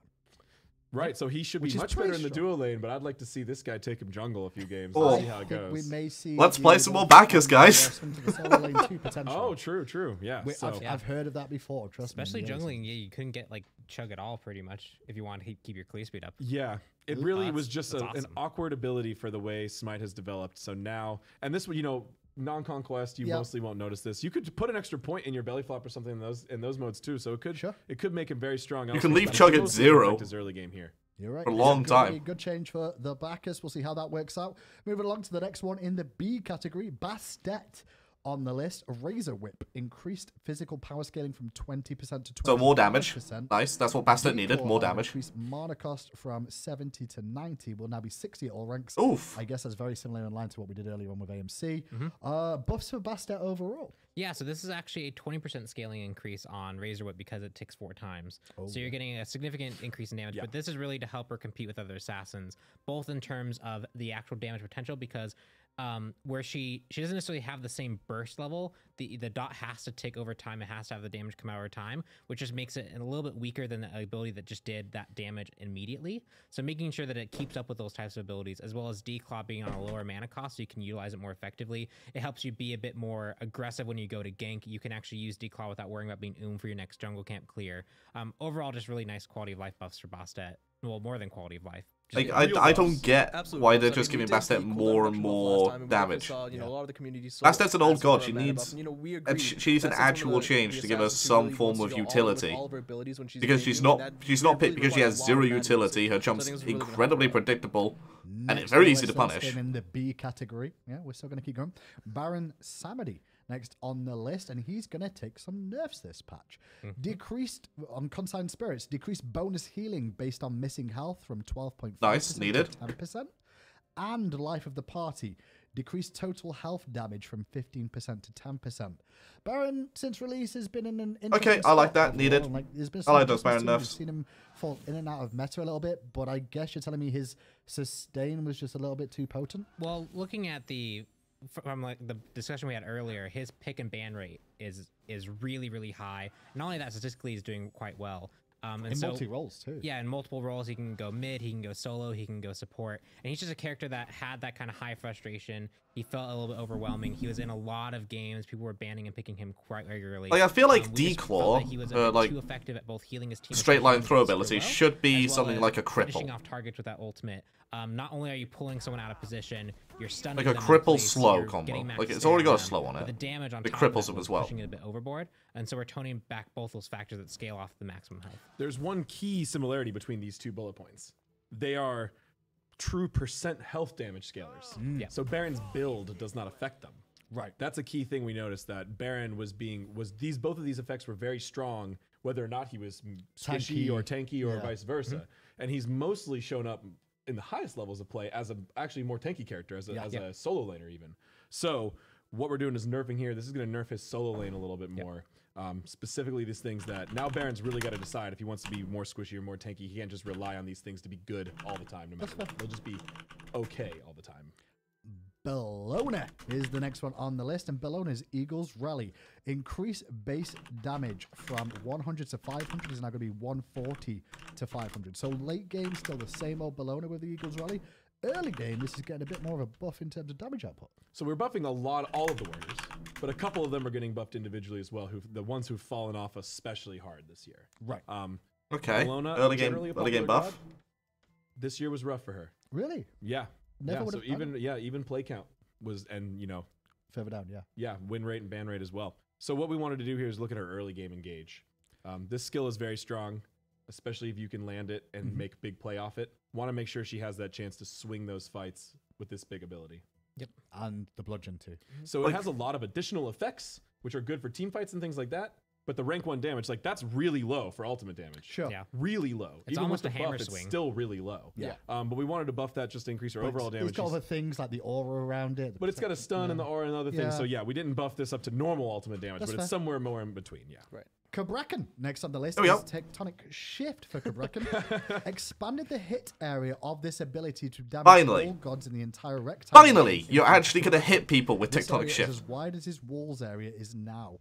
Extended the Cabrakan up to the range of the walls. Extending from Cabrakan up to the range of the Right. walls. It's hard to write. So basically, Just look at it. Basically, what you Big guys need to know is rectangle. beforehand, when you ulted with this ability, it didn't catch the whole area that it shows that it looks like it catches, but now it does. It was in a strange narrow line T shape Yeah. or whatever. Yeah, it was actually just a line. I mean, we even had The T didn't arguments hit 'cause damage? I thought it was Everybody a T as argues well. about it. We I thought it thought was it like a did, but- rectangle, and then the very end was another well, the rectangle. that targeter was fine. highlighted it. Yeah. But So now you can see now it's here, the whole it's thing. just the whole rectangle. So it shows much Cool. clearer whether or not you're going to hit somebody and deal damage to them too. Right, and you can see that it lines up nicely with the width and the range of the Yep. walls. We've Plus updated everyone it. in between. We've updated the effects on all skins for the crack as well to Perfect. make sure it shows Fucking the right area. Those perfect. on the ground, even Buff on to the side Cabrakan. of Feels them. good. Actually, I like it. I think there's actually a bug because when I was looking in live for this, I didn't actually see any cracks from like his very earliest video. So I think the effects actually never showed for Cabrakan's ulti in the network mode. So now it's in and now it's working perfectly. Yeah. Okay. Then. Oh, okay. Fix some bugs, James. So would you say it's technically a buff and a quality of life at the same time, right? It's a pretty big buff. Yeah. He got to blink in on people, be very close range. He's got to hit his damage all in a row to make sure he kills people because he plays a little bit assassiny as well. Yep. He's a really aggressive guardian. Fat So Loki. this Fat Loki. being able to hit people on the sides of him is going to definitely help him. That's Cabrakan. Next on the list is going to be Kamazots. Ooh. Vampire Bats increased the buff duration from 210 seconds to Yes! 300 Persist through death! and now persists Yes! through death. So he's Perfect! actually- That's a good buff to Kamazots. He needed Right, it. so this is he's a very lifesteal, jungle-focused assassin. So he has this stacking buff he can get from his ability too, that gives him bonus It felt healing so and bonus lifesteal. weak to And come it's out really from punishing. death as Kamazots. If you die with him at all, you lose all the stacks. And Yeah. it's really hard to stack it in other game modes because there's less jungle camps and things like that. So that's why we're increasing the duration and making sure that it stays on death. This is like a core part of his kit, and it seems overly punishing for no reason to just wipe that out. If you are a vigilant Camazons player and moving around and making sure you're keeping it stacked, that's reward enough. We don't need to double punish you for a death. Very, very true. Yeah. Kernanos is next on the list, and Kernanos, we'll move along to him. The Wild Hunt decreased cooldown from 100 seconds to 90 seconds. Okay, why? And Bramble Blast as well.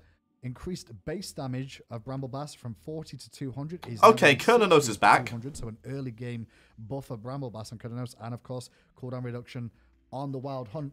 Two buffs for Kernanos. He's not been in meta as of much lately. He's just pushes in that direction. Surprisingly low popularity Yeah, right now. it's- Even after a buff we did a little while ago where he got this polymorph slow Yeah. because Yeah. of Hera. Yep.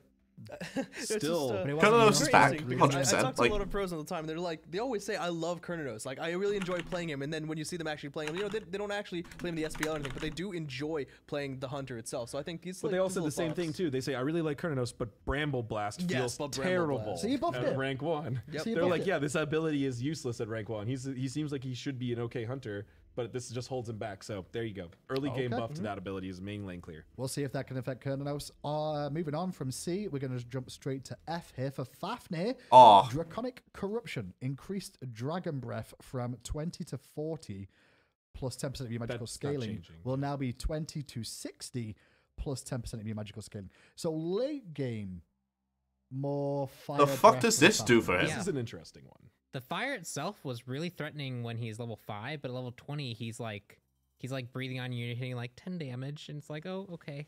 Yeah, but that's like an evolution of you getting stronger and tankier, and dragons don't hurt you as much. I mean, Fafnir is a Right? really cool guardian. He's got a super unique ultimate where he transforms from a dwarf into a giant dragon and powers up all his abilities and changes his base attack. It's awesome. But he's fallen out of popularity quite a bit.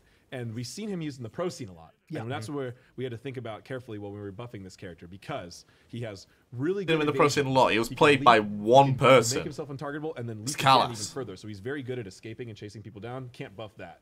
He's also really good at lockdown. He can stun you, transform, stun you again, stun you a third time. He can lock you down. So we have to be really careful with that too. And we all know what happens when coerce, when his ability, he buffs people for their attack speed and power. We can't buff that either. Nope. So damage is where we looked on him. The god brings a lot of unique strengths to a team. It's really exciting, but we want to make sure that late game dragon feels like a dragon. Feels a little Yeah. bit better. Okay. The only other that's person that Fafnir. would use Fafnir in Next this up state gonna is be fucking Hera chicks. On the list, and Nerfer. Hera's been, pretty potent, I'd say. A lot of people Very been high ban saying rate. she's been around for a bit. Very high. Well, it's going to be August of The shield needs to go down. Nerf the It's gonna be a shield. bit of a nerf here. The ultimate increased cooldown from 70 to 90. That makes a lot of sense, guys. Like you can get it lowered as time goes on anyway. Exactly. Right? Exactly. Yes. So Hera's passive really enables that Oh, playstyle where they're not she was nerfing designed her to health have shield. an target Hello? up often. Yeah. The cooldown reduction combined with her passive, if you're playing well, was already doing the job. It being reduced cooldown at the top end of 70 seconds instead of a standard 90-second cooldown was just too much. It was too available. It was very hard to find downtimes to really engage. Come on the Hera. fuck on. Where That the should be fuck something is this Hera health worth shield nerf? getting She and gets too reward much for getting, health. Yeah. Not just something that she just kind of gets. Too for low of a Goes cooldown. up all the time. Yeah. It's a Right, big- and this was a high point of frustration for opponents of Hera's. The goddess feels counterable, and they felt like they could do some good things in the fight, but then just getting Argus dropped on you over and over again was really frustrating. So this is going to bring Hera to a more manageable state for counterplay reasons. After Hera, we'll move on to Hercules next on the list. Excavate for Hercules. Decrease cooldown from 90. Okay, I dig seconds. that. It's now going to scale from 90 down to Doesn't do much for him, 70 considering late he's game. still just shit on my Soldiers for anti-healing. days, boys. Yep. Yeah, Pretty much. Soldier's Pretty much really it, right? cool. Yeah, there's I mean, 90 seconds is quite a long time for someone like Hercules to have that, but it's a late game Scaling down damage makes sense. potential increase. Like that Hercules tends to fall off. Like, pretty hard late he's game. gonna use it for He's CC really immunity hard to most of the kill, but time. He doesn't have that kill potential that he had early game. Sure. So we want him to be able to at least use this rock often, which can really scare people and be really good for combo plays with your teammates. I think it'll also help him a little bit more survivability because CC immunity, right? You can Oh, use true, it more yeah, often yeah, to very get true. yourself out of Absolutely. tricky situations too. That's Hercules. Isis? She released? Yeah, Oh. well, there you go. It's She not needs some released yet. buffs. Oh, because apparently nice. they Dispel do magic reactions buff. in I the like game. it. It always felt like it was exactly so what we're close gonna to you go for for. no Play reason. one once, and now he's in the minor league, I think. That's kind of a Dispel Magic. Increase range from 40 to 55. And Circle of Protection. Increase range from 35 to 40. Dispel Magic at that range, boys? That's a pretty large range. Well, the thing That's is, a long way away. Isis is, I mean, her wing gust is pretty mobile, but she doesn't have a lot of like quick range damage. Like her spirit ball goes. No, very they shouldn't slow, VA, and her Ralph. wing gust is very easy to see and to dodge accordingly. So it didn't really make sense to us why this ability, this like main control element of hers that makes Isis able to battle other mages, was so short range. It just felt bad. It felt strange. Yeah, I mean, this one we definitely, there's a lot of discussion in the community about different ways to touch Isis recently, and I think we harmonized on this ability itself. Being able to help team fights and come towards them without actually using your wing gust, but using Dispel Magic is going to be very important. The ultimate as well did get that change as well in terms of the range. Her abilities are very good. They do a lot of strong things individually, but there was some bad feels and some weird, like actual gameplay scenarios where you have this awesome silence, but when you're fighting the other mage, you Just literally range. never get to use it. And those types of things we just want to Yeah, soak protection and rage increase means that Isis is going to be kind of dangerous to fight in mid lane. Is a pretty good potent way. Yeah, ability, especially with the basic attacks too. Next on the list is a lot of points. A bit of a list. This is King Arthur, boys and girls. Hello. So bear with me while I just read through this real quick. General basic attacks have had a large past to improve functionality and remove jitter players would experience, especially on higher ping environments. Fix an issue where King Arthur would be silenced permanently from Ganesh's home. That's a thing? Rare, very rare. Oh, I was going to be like, in my games tonight, do that. Fix an issue where King Arthur could crash players with his ultimate. Yeah. I thought that was a feature of it. Nope. Not supposed to be that strong. That's a feature for me when the game's going bad. That's what that is. Fix an issue where King Arthur could speed up player animations with his ultimate. Seeing that happen. Fix an issue where basic attacks could proc item effects they were unintended to. Yep. Fix an issue where Excalibur's Fury could stun targets behind King Arthur. That should be a feature. Updated the camera on Excalibur's Fury to provide better vision while airborne. Updated the camera on Excalibur's Fury for enemies to be less jarring. Then Fixes. on top of that, here's the those fixes. are all fixes. Well, they're all fixes. Then we've also got some balance changes. Twin Cleave / Blade Storm. We're going to increase the energy gain from these from 1 to 2 points per hit. And Sundering Strike, decrease the charge range a little from 16 to 12. Now, obviously, Pom, when this guy first came out, this is a lot of corrections to someone because we put a lot of... Twin Cleave is still the worst ability in the game. And things are going to go wrong and not go correctly all the time, unfortunately. Yeah. But we've got most of these ironed out now. Yeah, there are a lot of interesting tech decisions and design decisions that need to be made for King Arthur to kind of make him work the way he does. Sure. And that had some unintended side effects. Some players, especially in higher ping environments, were having really negative experience with the basic attack. You would charge up your fucking ultimate quickly though now. Charge. We're really focused on trying to resolve those things. And you also note that as the first balance pass for him, he doesn't have that many balance adjustments. And it was interesting to watch the community kind of play Arthur, figure out what was going on with him. The initial reception was he was really, really strong. People did number crunching on him, felt he was overpowered. And then community perception shifted to being that he's actually underpowered. And what we've seen is why he doesn't perform well when players first get their hands on him. He slowly does rise back up as players. He's a hard character. He has combos. He has a lot of hidden mechanics. There was a video where people were using the basic attacks to avoid other people's basic attacks. Those are things that really push his skill ceiling up. And so we want to let people actually experience that, let people go through the learning process rather than try and just buff him and make him potentially a nightmare once people do learn him. I think the one change I saw most is like it felt like he didn't have the real ultimate up, these big powerful ultimate up as often. So increasing the amount of energy again is probably going to be a good push in that direction. We learned some very interesting things. His big 80 charge ultimate was never up really because it just took you too long to stack energy. On paper does not give you the full experience. Sure, maybe some abilities where we just say line projectile and you can get in a good idea of how it's going to hit, whatever. But for King Arthur, his abilities just feel different, and they have very different ways that you have to use them and to actually connect hits. And that's one thing we've learned as a design team, that the way at which an ability is fired, its speed, its size, its projectile type, all of that, and animation timing affects the character in a huge amount, in a balance, in a meaningful balance. I'm talking points of win percentage for changing very slight things there. That's one thing that players, when they're just reading it quickly or just making I'm a big fan of King Arthur. I've been playing him a lot recently, and I think he's really strong. This is going to make him incredibly strong. And the other thing is really interesting is kind of watching this learning curve for a new god. Yeah. We've never really seen one as extreme as King Arthur. Just charting the god's performance per day, he has increased a huge amount. Really? Yeah. Yes. Generally, that doesn't change that much on a god's entire first 2 weeks. I mean, it always increases a little bit, and we see this for every god. Mastery 0 is the worst win rate. And then it slowly rises if you haven't been using Sundering Strike as well, his low level ultimate. That's fucking broken. Sundering Strike is his best ability. With the couple of issues he was having too, so those been cleaned up. We may get a more. But he's just a fundamentally different character, and that means that his ability numbers can be different from other gods, and it's okay. And his controls will be different from other gods, and that's okay. Speaking of unconventional gods. Loki. Oh no. He's on the patch notes this week. We're buffing him. Base stats. Don't confuse them. He's nerfed. Decrease damage progression from 1.5.5.5, 1.5 damage to 0.75, 0.5, 0.5, 0.5, 1.5. So those are basics. Damage. They're the basic attacks, Here's the big one. And say I mean, goodbye the to basic Mate. attack is the big We'll one. never see him ever again. Oh, I think the mitigations is the big one. I disagree, but Oh, they're nerfing his stealth. Vanish. Removed the damage mitigation from this ability. Yes, you will not survive longer with dots on you because you can turn invisible and not get pulled out of stealth anyway. Die, you scumbag, We can see a die! grudge here. you'll see this when you get the write-up for the notes, but Loki is a fantastically different character in Smite. Maybe that infuriates you, maybe you love him. He's designed to be that. But he's very different. And he Banish was a the character most like that bloated thrives when ability you're in the just game. outside Finally of got it, rid of right? something from We it. want him to be just on the bottom point of balance where he is not completely bad, but he's good when you really learn and really commit to his playstyle. But last this year we saw his stats skyrocket to scary levels. That's why these nerfs are pretty heavy-handed. His win percentage, play rate in ranked, and ban rate are all the highest we've ever seen in the history of Smite.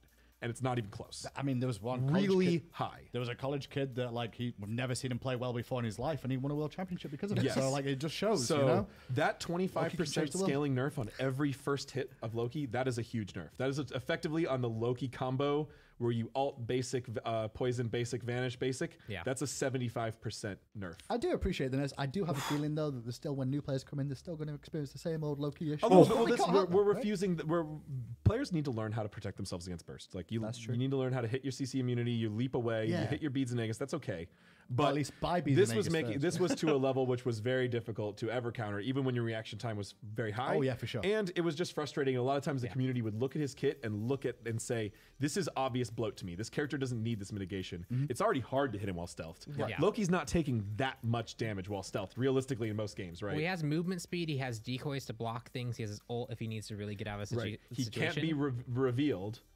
So yeah, why use does those he need tools this to avoid as well? damage, not the damage reduction. We want players to feel rewarded when they do hit Loki during stealth because it's hard to do and it's cool Yeah. when you predict him and hit him and stuff like that. So now that mitigation is gone, so better feels all around for counterplay. Next up, more targets towards more solo lane gods, because that's where you kind of saw Loki. Osiris, a warrior with some more love. Sickle Strike, increased base damage from 60 to 260, will now be 70 to 270. Oh. So 10 at all levels, I guess that. And Spirit Flail, increased base damage from 75 to 290, will now Oh, be sorry, his base 10 damage to increased. Don't know how I feel about this one. 5 on that, and 10 on Sickle Strike as well. Combination, just more damage output. Yeah, so he is a character that really wants to get on a target, use Spirit Flail and the one to really just kind of Jungle rack up Osiris damage over seems time. very scary We've now. seen what like small damage increases to warriors can do. This is also in addition to Warrior's Blessing being potentially better. This is also in addition to him getting additional health overall, and that bonus damage is going to really help him brawl where he was struggling. Key thing for me is Osiris is relatively low cooldown. You have to hit ability after ability after ability, really rack it up. So these small damage increases can have a big impact. Yeah. And you should be rewarded for that. It, like I just mentioned about King Arthur, it's hard. Maybe you're an R Smite frequenter and you're great at this game, but it's hard to hit every ability every time There's over a and over few again. masters out there, right? It's hard to hit them, and things like this, you should be rewarded for these good plays and hitting a lot of things in rapid succession. Pele is the next Ooh, one. on the Pele. list after Another Osiris, passive, and please. Pele, Everlasting Flame, decrease the duration from 4 to 6 seconds. 4 to 6. Should be 6 to 4. From 6 to 4 I mean, my sheet says 4 to 6, but 6 to 4. No, yeah, right? that says that's definitely wrong. This is the life I live, right? Because I get it wrong, and I'm like, oh, I'm probably sorry. my bad. It's 6 It's to 4 alphabetical, seconds. though. I probably typed that wrong. You can blame. Numerically. Okay, so they have blame nerfed the Ajax passive. on that one. Good. Decreased The duration passive was from 6 to broken. 4, and decreased power from 2 per level Right. 1. Because it used to give 5 plus 2 per level, now it gives 5 plus 1 per Decreased level. power from 2 per That's a level to lot 1. of free power we're taking away from her. Yeah. Thank you. This goddess has had a lot of success. The passive was And we wanna broken. Look at these very specific She had the situations best where passive something in the where, early game. players Late were able game, to when you had a completely lot of turn anti-healing around and start grouping up, her and passive wasn't that great. And But that's what early game, her we're passive is intended for, the but best passive it's by too a extreme. fucking country mile. Yeah, we The saw only, her the only World passive Cup, that's you know, even we only saw her, I considered think, close you know, enough 2 to or it would 3 be Anubis times. passive. Not very She had a much, pretty, actually. she had a pretty average win rate even right now in live. You know, she's a little bit strong, but she's also not overwhelmingly strong at all. It's the perception of, you know, she's a very pub stompy assassin. Yes. So when she wins early and she wins hard. Or she goes to the Thanatos-esque, late game. right? She's very Thanatos-esque. That's Yeah. who I compare her to the most. Highest banned god right now, I believe. Interesting. Therefore, nerf's a must. I would not have guessed that. I would have Yeah. thought it was elsewhere. That. No. The more you know. That's Pele. Poseidon is the next one on the list. A bit of a change for Poseidon here. Base stats increased physical protection per level from 2.2 to 2.6. Okay. He's just a little bit tankier as our little. Yeah, He was looking, just way off the stat distribution. Absolutely. Right. Like, He was he very was just far like much he was lower. like He was lower than everybody for no apparent reason. by a good margin. by a lot Was that Yeah. probably from the old days of when you used Legacy to have so much change, mobility with most Trident? likely. I potentially. guess. Most And likely. honestly, this is probably a good spot to give a shout out to the pro Discord as well, because a lot of these changes, we've had discussed with them. I know this is one of them that was on there that we definitely agreed with. A lot of items, a lot of gods discussion we have on the pro Discord, and I definitely want to give them a shout out. Pros too. do a good job of helping us find these very small, detailed interactions and things, and they're not necessarily like specifically targeted towards pro gameplay. Yeah. This change is not necessarily. Maybe it will. I mean, maybe it will make Poseidon slightly better against a jungler at the Sure. highest level, but Oh, it's it going to will. affect. This is going to help players of all skill all levels, skill of all levels. game modes. This brings Poseidon to a more reasonable mage. Within the Okay. range of mage stats. Oh, this was kind of Another needed. mage on the list here. Tough. Oh, is here we gonna be go. The next one. Why are we saying so much? I've got to sit up straight for this one. It's like Because oh. we're This gonna, was a we're gonna lot of end with the gods discussion. with a couple big ones. So let's. Okay, get here we into it. go. Don't be Like it. All right, Hieroglyphic Assault. Increased damage from 40 to 120 is now going to be 45 to 125. So it's a 5 increase on Hieroglyphic per Assault. shot. Yep. Per shot. Evade and Punish.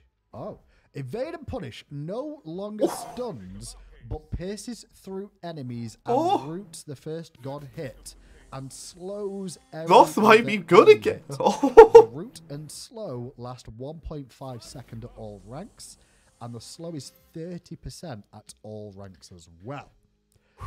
Final Judgment, the last thing to note of here as well, increased scaling of the ultimate from 100% Okay, to that's good. 20%. Boys, toss me through the mix a little bit because he had a stun, he didn't have a stun. No, to be fair, he didn't have a stun, then he got a stun, then he had a slow. And Oh, now no. he's going to root the penetration with a slow. Why? What's going on? Well, Thoth is a difficult character to balance. We'll just say that. He's a difficult Artillery character mage, to right? play. Artillery mage. Okay, if they We change, often if they saw him with re-change the way his wall extremely works, he is the low best god in the rates, game like by really a low, and long very, shot. Very high pick and ban rates.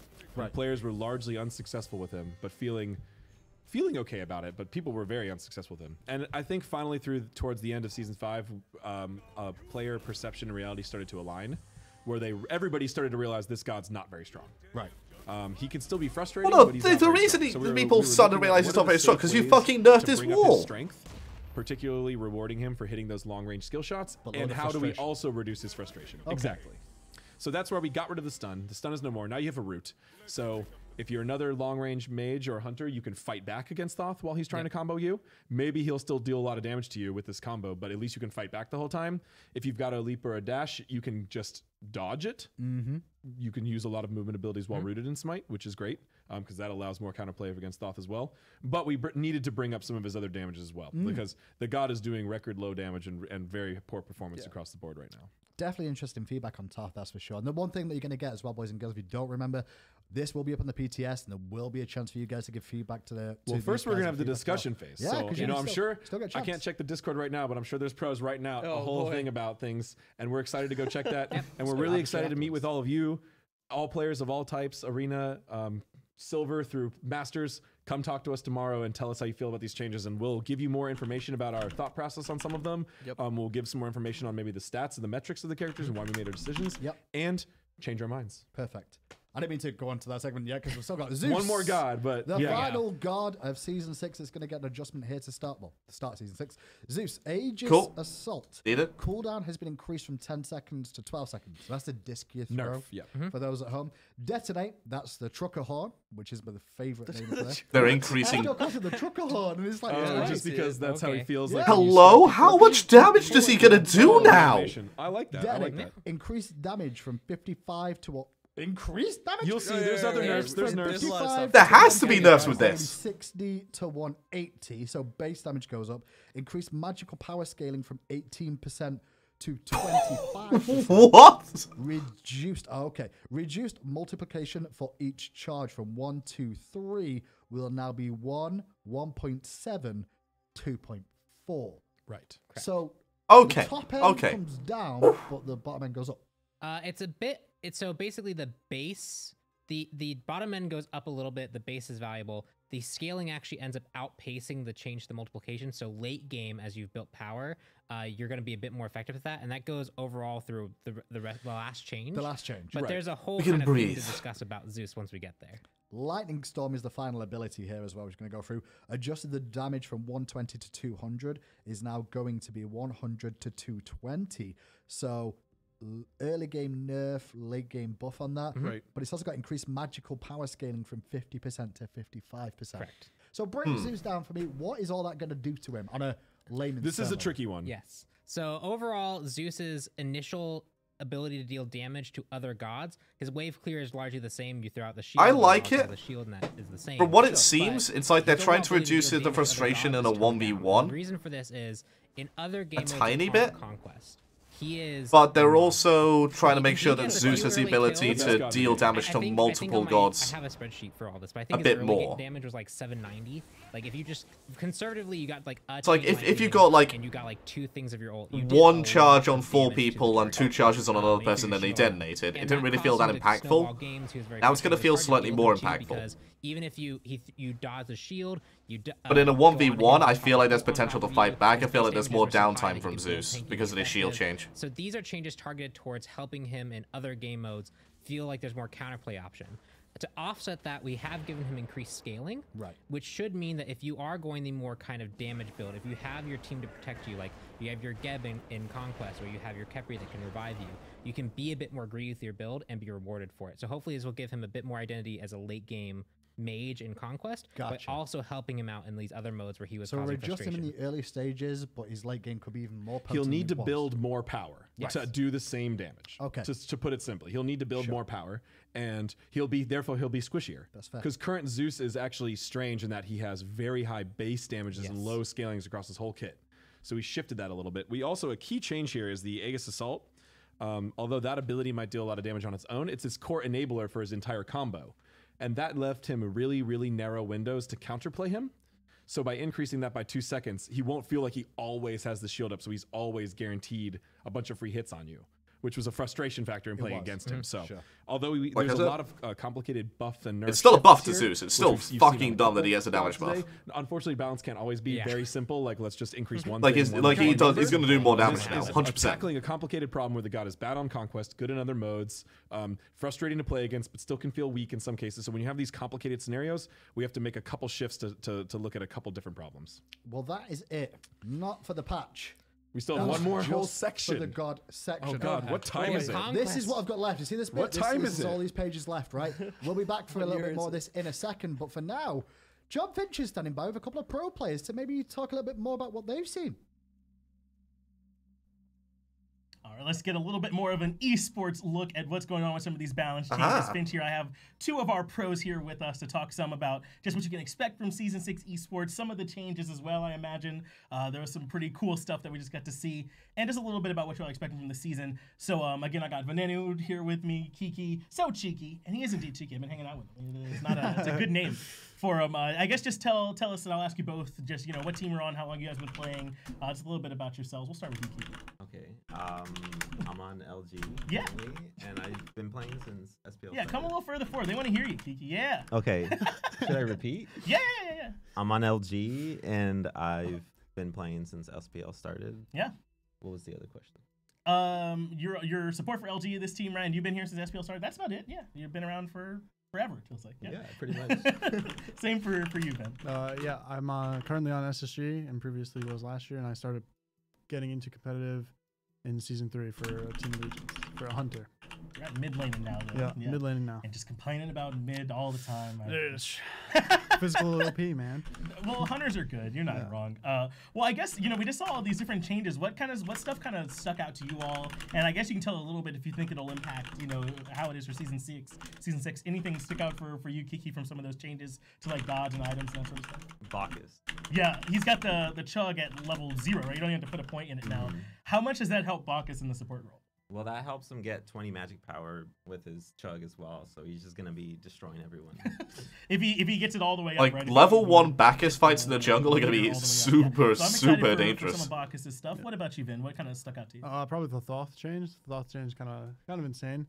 It's how it was previously when he first released. It was a slow, and then it's currently back to that, but now it roots, and it's not going to be insane because I can already imagine it around Gold Fury or Fire where you can like 2 right through the wall, and like where on Chaos side when you're coming through from the blue buff and the back camps, coming right there, I can see a Thoth right now just shooting right through it. Oof, it's going to be a rough one. And my understanding is it hits beyond that as well, right? So it might be more damage now for that. You can hit 5 people with it. It's going to be interesting. And then the ult. Kiki's doing this for the exposure.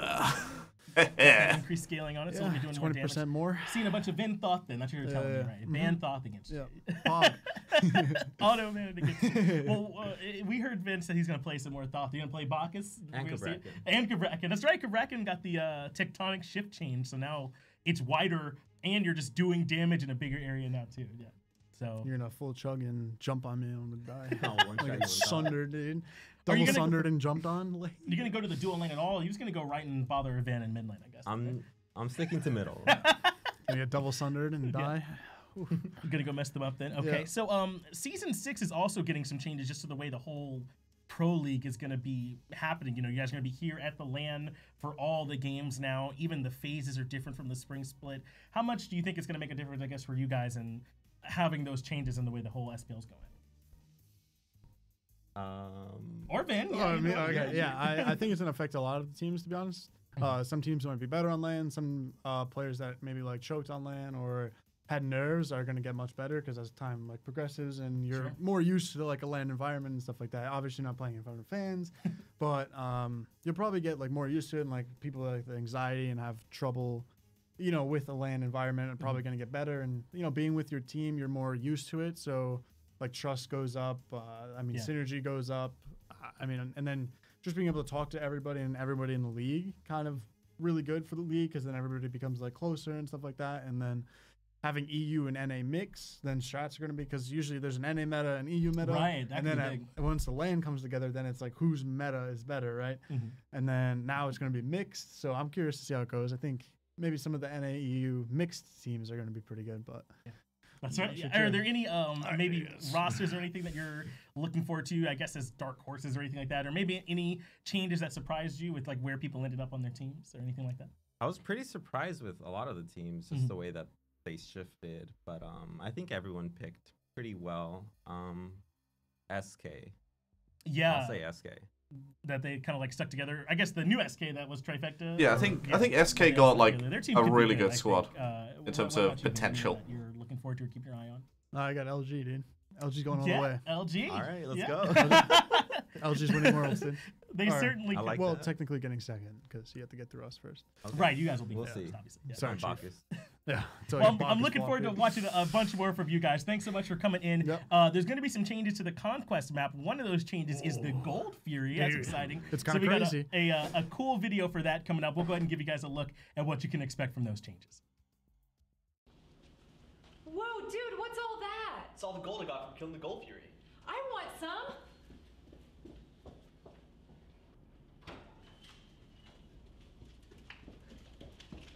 Nice gold, but where did you get that red buff? Defeating the Gold Fury gave me increased damage to jungle camps, so I had no problem grabbing this on my way. Man, you rock. Cancel that.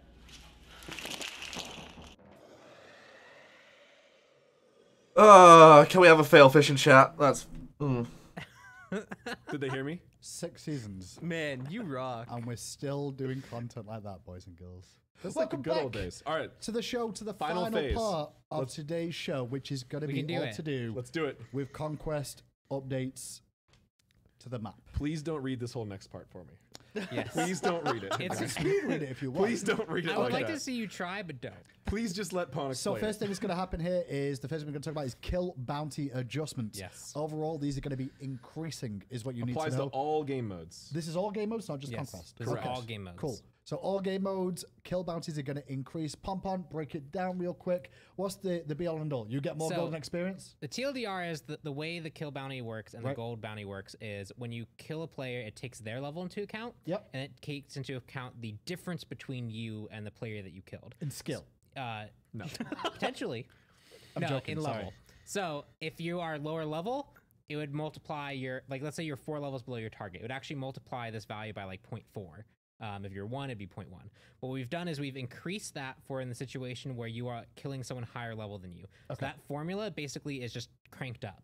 So now if you kill someone who's higher level than you, you're going to get more for it. You're going to get more gold and you're going to get more experience. So it's a reward for comeback, basically. Yes. So it's a little bit of an anti-snowball mechanic. Right. It's I like it. specifically meant to make people feel rewarded for getting those tough kills, getting those shutdown kills. I like when it as someone well, is really considering bad on the it team will and you force kill them, people who are in the the lead to increases play that more damage. Well, conservatively. now, so Like, it's you gonna can't be a little just bit more. It's not steamroll your way anything through the crazy. team, because You'll if you feel then die, better and you'll it get gives a better better rewards opportunity for the team killing that's players behind to higher get back level into the game. than you used to. And we did not change it in the other direction. Yeah, so if you are a higher level and you kill someone lower than the level than you, the new formula would make it so you get like 0 experience after they're 4 levels less than you. Oh, interesting. We haven't done it for them though, so they are. Right. It's going to follow the same old formula. Okay. But that's kind of the difference in intensity that players who are lower level than higher level versus. So higher the level only killing lower thing that level. people need to worry about is that if you kill someone who's higher level than you and a bit of a spree, you'll get more reward. Correct. If you're that player at a higher level killing the lower levels, don't worry about it. Business as usual, boys. Keep going. And that's why we said don't read this, because the formula is going to be listed on the patch notes. It's Yep. there. Read it it on the highlights patch the notes things And that if are you're different. getting a little fed, jargon. don't get too greedy, because you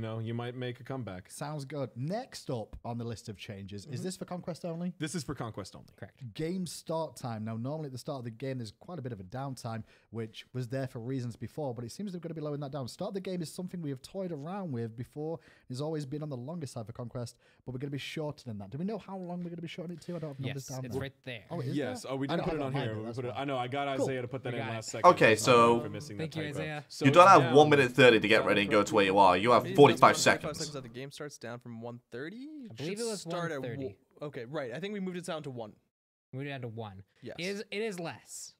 right, so we got Apologies for the graphic, whether it's correct or not. What I will do is make sure that you guys get the information But there's a correctly. key element to go along with that, which Yes. is now you will get essentially the Pyromancer buff everybody will have at the start of the game. So you can get out of your fountain faster. Oh, Okay. really? You'll get and this will be an intended speed buff everybody gets when they first leave lane. So we have less downtime. So if you want to do the early invades and setup strategies that you've got with the downtime, now you still can because of the movement speed, right? Exactly. I mean, sure. But the yeah. game starts quicker. And this this will I mean, you can't use this in combat. No, Yeah, sure. so it'll fade, but you can get You can get to different create- That's places what I faster. get into Yeah. different positions. That's what I was meaning. You can. The same So the position idea for is now. to speed the whole thing up, but we want to still give you around the ability to get to the same places, but That's good. faster. So less time and more speed. Shift that.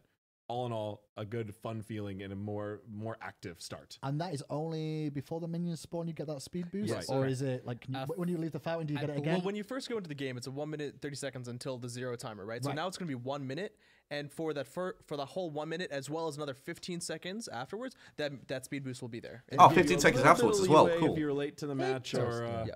I wonder if there's going to be some uses of like reconnecting. waiting in base for minions to spawn and then using Possibly. speed boost I to mean, get there we've as seen in a well. couple playtests where some guardians go out, get some early wards in, and then still get back to base and have that speed boost people twice. could do that already, though. Okay. Like, People can And do it that does- already. This it will does help with that a fade when little you bit. and you enter have combat. less time. So What's the reason for that? Just the This the might be a downtime slight buff for to you. it Terra. was just getting Like a lost. very, Now we very know the minuscule map. buff to Terra. We mostly wanted you Because to now allow you can more block time somebody to else's learn lane off completely back new to map, base. like completely new. Okay. So we wanted to give people time to learn. Now people have mostly learned that. We don't need that. Then extra run time. to your lane, and But you we wanna should make it get fun. there at the We're same gonna time move as the on now minions. to one of the bigger changes this patch. We talked about the solo lane a little bit and some of the changes there. We're going to start it off then. We've talked about that. New objective, Totem of Ku. Did I say that right? Yes, That that's is right. correct. Now, the Totem of Ku is going to be located behind the Fire Giant by the solo lane's middle entrance. This objective is a neutral structure, not a boss monster. It's going to have base health 750, physical protections of 15, magical protections of 10. Health increases by 250 each time it is successfully taken. Spawns at 1 Should minute do, in yeah. the game. Respawns 1 minute after it has successfully been taken. And despawns at 15 minutes in the game. Right. Okay. Yeah, one quick amendment on that. The base health is going to actually be around 300 on Okay. the start, not 750. We still have a whole week of discussion Yeah, and a sure, whole week about the even until numbers. PTS. Some of these numbers, and when we jump in games, some of the visual feedback will not be complete. Oh, they changed the solo So lane it's a a bit. neutral mob that you can't kill, but you can take. So you're basically giving It it doesn't deal as a damage. tribute. Right. So it's just going to take damage from it. You just attack it. Yep. Then, once you have secured this for your team, once active, the first team that deals enough damage to the totem will have all of their tower areas empowered. Allied gods that step into the empowered tower area receive a buff. The buff at the moment I've got down here is 5% movement speed, 25 MP5, plus 25 gold to each team That happens member as soon as it's killed. when it's taken. Yeah. Okay. Buff lasts for 10 seconds when leaving the volume, and empowered tower area lasts a minute. So after you take this objective, if you secure it, it spawns in the first minute, and once you've secured it with enough damage, your team will get movement speed around your towers, MP5 around your towers, and your team all gets 25 Gs each. Yep, so we just saw There that you right go. now. And as Okay. you can see, it's got a cool little meter, material that grows up. I don't know why they're giving it movement speed, because we told them movement speed is fucking dumb. And all of your towers will get that glow area where you can step into it for bonus movement speed and mana regeneration. All your towers, your phoenixes as well. So really what this is cool is it allows the solo laner to carry other lanes. So even if your duo and mid are struggling, you Okay, can so win obviously solo, this part of the map or you can here have your on the jungler map make needs a more- bit of make adjustment more because it's rotations over obviously here to not help right. you win solo and help take this objective to help your other lanes. So it despawns at 15 minutes, it says. Super aggressive early game solo laners. Sometimes could you technically I mean, 15 Ballona's gonna be impossible, fucking really, dumb 'cause for you need this sometimes because so you more like just clear wave 14, instantly, go over there, 13 start rounds. basic Yeah, attacking 14, it. 13 is your Well, no, I optimal. guess you have to cut that in half because it's 1 minute Yeah, so a on. minute And- despawn as well, right? No, it's if you kill it active and immediately then off it spawns again. cooldown, it's 1 minute. It and sort of then resets again. discourages So if you kill it Guardians immediately in solo perfectly lane. over time. You could get it 10+ times. Okay. It's no one has done that in playtesting. Yeah, we yet. don't see I'm no one sure has the done that. fans at home will find a way to get 10, and I'm You're excited really to see gonna it. have to hyper clear that wave. But this is one of the things you guys have been looking at for Season 6 in terms of trying to adjust the solo lane, of making it not a let's just sit in lane. We're trying to promote active Until play. 25 So, And yeah, this is a completely new objective. Yeah, Caps is showing it off over here. Is that it's not the first person who finishes the objective. Each team has their own gauge that their own damage amount that they're trying to fill to. So right now, Caps is switching between the different teams because you can't just kill steal this objective. You actually need to do the full damage to this objective to secure it for your team. Okay, so you can't just walk in last hit and go, no, son, I'm Yeah, going to exactly. do Right. this now. Each team has to deal the complete amount of damage, and they just get to choose their time. It's a race. It's a real, true DPS race, as if it had 2 different health bars. Pon, do you feel this sort of objective over here will bring junglers over here more often too, potentially? So I think it really just depends on what you want to value as a jungler. Right now, you can go to help your solo lane if you feel like that's going to be valuable. You can go take their blue. This is a nice thing to take on the way. I don't see it being something that I necessarily want to go there all the time and go take. But if I'm over there, it's a nice bonus thing that we can go for. I think this really is for the solo laner who's winning, who's pushing up their opponent. If they're going to play the passive playstyle, I'm going to get some additional benefit and share that benefit with my team. So in theory, I mean, if you get the 10, right? If you secure this 10 times and you get 25 gold each time, 250. You are giving each of your teammates 250, which means solo Times lane can make a 5. really big impact. That's a lot of gold. Or just individually. So we 250, wanted to give right? you Like- something small here. One Yeah. key thing is we didn't want to just directly snowball the solo. This- So that's just giving it more XP is really This dangerous. is an okay Like when we objective had to the get. Fire It's not Elementals super and things strong, like that. That just makes the solo but the lane extra slow MP5 really that you get is Here, really buffs good the if you have other somebody lanes, who's a and bit it does mana two things. intensive It gives them a in mid lane. low buff up front with the gold Or bonus, in and it dual gives a lane. tactical advantage. So you can actually, if you're pushed under your own tower, you get some bonus help there. If you make some rotations and you make that smart play to rove through your tower on the way, you can make some other plays. We're trying to keep a theme of the Season 5 changes is to not just give people in a conquest match just plain flat stats. Right. For objectives, we want people to have to make plays and make decisions. I like the buff. I like the thing that they've got going on. Based off of their tactical advantages they've gotten. Good That was foreshadowing. kind of something we've said about. Well, that was something that was the goal behind the Pyromancer and the Oracles Yeah. as well. Yeah. Instead of just giving people, oh, now you just deal more damage to all your enemies forever, like Fire Giant buff again. We wanted to give other tactical advantages, more unique ways to win conquest. And talking, then we can move on. Only something else No, to I say? actually did have one thing to Sure. say because that area as well. We before in Season 5, there was actually 2 gaps in the wall there for solo lane. Yeah. I did want to just make sure for we also have only now 1 gap by the Totem of Ku area, which does change the dynamic of the So solo the lane. a little bit. entrances and exits to the solo lane are different geographically now. Yes, Yeah. exactly. Because it was 4 before? It was 4 Yeah, before. 1, 2, And 3, now 4. it's Now it's 3. 3. Yep. Okay. So we lost one of those areas, but at the same time we gained the top. Right, it's more in the Okay. center of the lane. We talked about a couple of other things too. We're going to move on to them now. Gold Fury changes. Now, this is going to be a big one because there's going to be 2 additional Gold Furies added doing to the it. game. Not at the same time. Don't worry. It's not going to be that wild. They're going to be on a rotation, That's from what I right. understand between this. I like The this new change. 2 additional forms are Oni Gold Fury and Mayan Gold Fury. The first spawn will always be the base Gold Fury that you're used to, know and love, and each spawn will randomly be chosen from the other 2 Furies, and it'll avoid repeats. So, for example, if you get Gold Fury at the start, it'll be Oni or Mayan next, and if Oni comes up, then it'll be Mayan or Gold Fury. It won't be going back to the same one again. Let's have a look at some of the artwork for these, and this is the Oni one. We'll break down the Oni Fury first of all. The Oni Fury provides the following rewards. On the next round of minions spawned, all minions in all 3 of the lanes will gain bonus damage increased to 150%, bonus health increased by 50%, physical protection increased 50%, and magical protection increased 60%. To break that down for me, boys and gents, what is the... Oh, no, they did not. Like, the fire minion's different to those in terms of It's stats? empowered minion waves, for sure. So it's different. Empowered fire minions. Stack on fire minion waves as well. What? So a fire minion wave You can get empowered could be fire coming minions. down the lane with this empowered... You what? Yep. We just finished a playtest where we did something close to that. No Yeah, way. we did finish a playtest just now where there was actually a lot of these Oni minions that were taking down the Titan. So to break down those stats a little bit more for the fans that don't know, like the base stats of a minion wave versus a fire minion wave, right? Where would these fall in terms of like the damage output and their push power? My fucking god, holy shit. No, they're somewhere in between. Yeah, So they're not Fire as waves strong are as fire really waves. tanky. And they get true mitigations, which in this case is going to be more powerful than the flat. Fire minions do. Yeah. So this can technically be used as a combat mechanic, technically be used as a game ender when you can't get through the siege, because we've got fire minions in one lane, but we still can't secure it. Let's just empower the minions through this. One primary goal of this change, besides just making the Gold Fury a little more interesting, was to give the Gold Fury more meaningful changes late game. Right. So this one is very impactful late game. Oh, for sure. And you'll see the other one has a more impact to the mid to almost late game, mid to late, whereas this is like late to hyper late still. And this one's good all the time. Gold just itself is mostly only good early. Right. And at a certain point, it kind of becomes useless. Yeah. That's pretty late in the game before it becomes Especially now with useless. speed. But yeah.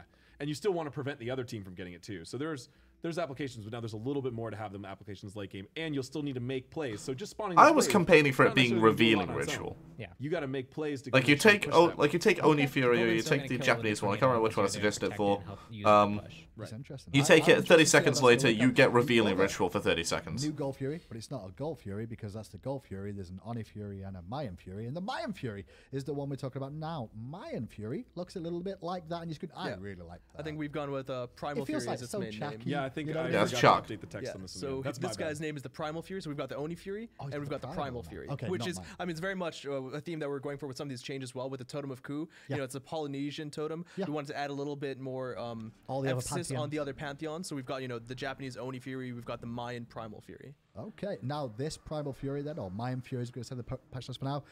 The Mayan Fury provides the following rewards on killing. All gods on the killing team gain 5% increased damage to jungle camps and bosses. And this stacks. Is this permanently? It is permanent. Stacks up to 3 times. I So if don't you like secure this. 3 of these, your whole team is getting 15% bonus damage to jungle camps. Like, and Fire Giant gets Fire burnt Giant down and Gold quickly Fury. anyway. Oni This gives change you is lane useless. Advantage. Mayan gives you jungle advantage, and gold gives you gold. And gold gives you advantage. Right. Okay. Yeah, and what you can actually see here, we actually added some pots as well into the geometry, and those will indicate, yeah, thanks, Caps there, and those will indicate the permanent buff. So right now, you can see that one team has 1 stack of this buff. Is that what the pots are? Yes. And we also are going to be the Gold Fury itself will show you which, as soon as it's killed, you will see the icon there, which will let you identify what the next Fury is going to be. So the players are gonna actually know why. You'll it's need to coming go up. check at a pit to know. Sure, but like they could walk over to the pit and go, "Hey guys, the Primal Fury is coming up next," Right. Yes. and then be ready for that. if you And wanna your get team might be like, "Oh, I don't really care about that one. Like our jungle Fury is fine or whatever. Let's pressure Fire Giant side or something like that." Okay. But some people might be, "Oh man, Oni's up and it's late game and we have Fire Wave. If we get an Oni wave with Fire, this would be huge for us. Let's make sure we go check that." And you can make different plays. I mean, it stacks up to 3. 15% is a huge. I mean, 10's still good if you can get 2 of them. Yeah. Right. So it's not going to be too bad. And then longer games there. So that's the Mayan Fury. Now, Gold Fury changes overall. Just want to go over a few things real quick. These Furies provide decreased gold rewards. Also give unique bonuses to the team who slays them, obviously. Yep. The decreased base gold reward on a Gold Fury would be 150 gold you get. You're only going to get 115 gold. For Yo, killing where the those fuck were ones. the Freya nerfs? You also Actually, that's a get good. I just decreased saw that on gold Twitter. Where the fuck are the per Freya minute for nerfs? these. The Gold Fury would be 6. These are going to be 5 that you get. per spawn, and their XP reward is consistent with the Gold Fury, however. Correct. So they're going to be worth less gold, obviously, because it's called the Gold Fury, but the other Furies will have those effects and give you less gold. The other two are worth a little less gold. But the experience stays the same. Yes. Correct. Between the three. That's all on Gold Furies. Okay. I mean, I'm excited to see how those work out. And the RNG, could you explain why the RNG, by the way? Like, why was it selected to be RNG? It's calculated RNG, so there's a 50-50, so you get no repeats. Right. We discussed this a lot internally. We still might evaluate the idea of doing a scripted order, so it's always 1, 2, 3, 1, 2, 3, 1, 2, 3. That's possible as well. But we wanted people to have to identify and make decisions around what's spawning next. It's still not too bad because of the fact that you can just go up and see it. Like, if you just spawned and we didn't know, and then you're like, oh, it's No, the you can one tell we as don't soon want, as one you know? dies, Yeah. the whole time it's dead and respawning, and while it's alive, you can check any time to see what Fury it is. Cool.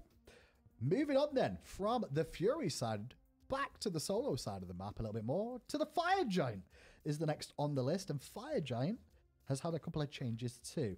Fire Giant and Enhanced Fire Giant will now use Magma Pool. They're back? Yes, They are back. Familiar ability. Like They're a Magma little Pool's different. back. There They're will back. be a 1-second warning deployable under each god in the area of these Magma Pools. After the warning, the area will become damaging magma. Yep.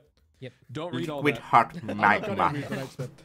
But that's actually the combo of like what to dodge. This is how it right? attacks in order. Yeah. Yeah. We listed Why all. are we telling people that? Oh, why not? We That's like. the fun of them learning of like dodge, duck, dip, dive, So weave, we right? listed Like, out the don't tell full 'em. Fire Giant attack rotation to show you when he'll use the pools, and this is something we still might be making some changes to, but Okay. we're cutting out some attacks to make him sure he uses the pools sooner. So pools will be put into the kit alongside the other abilities he already had. Enhanced Fire Giant, however, has had his base health increased. It was 6,000. It's now going to be 7,000.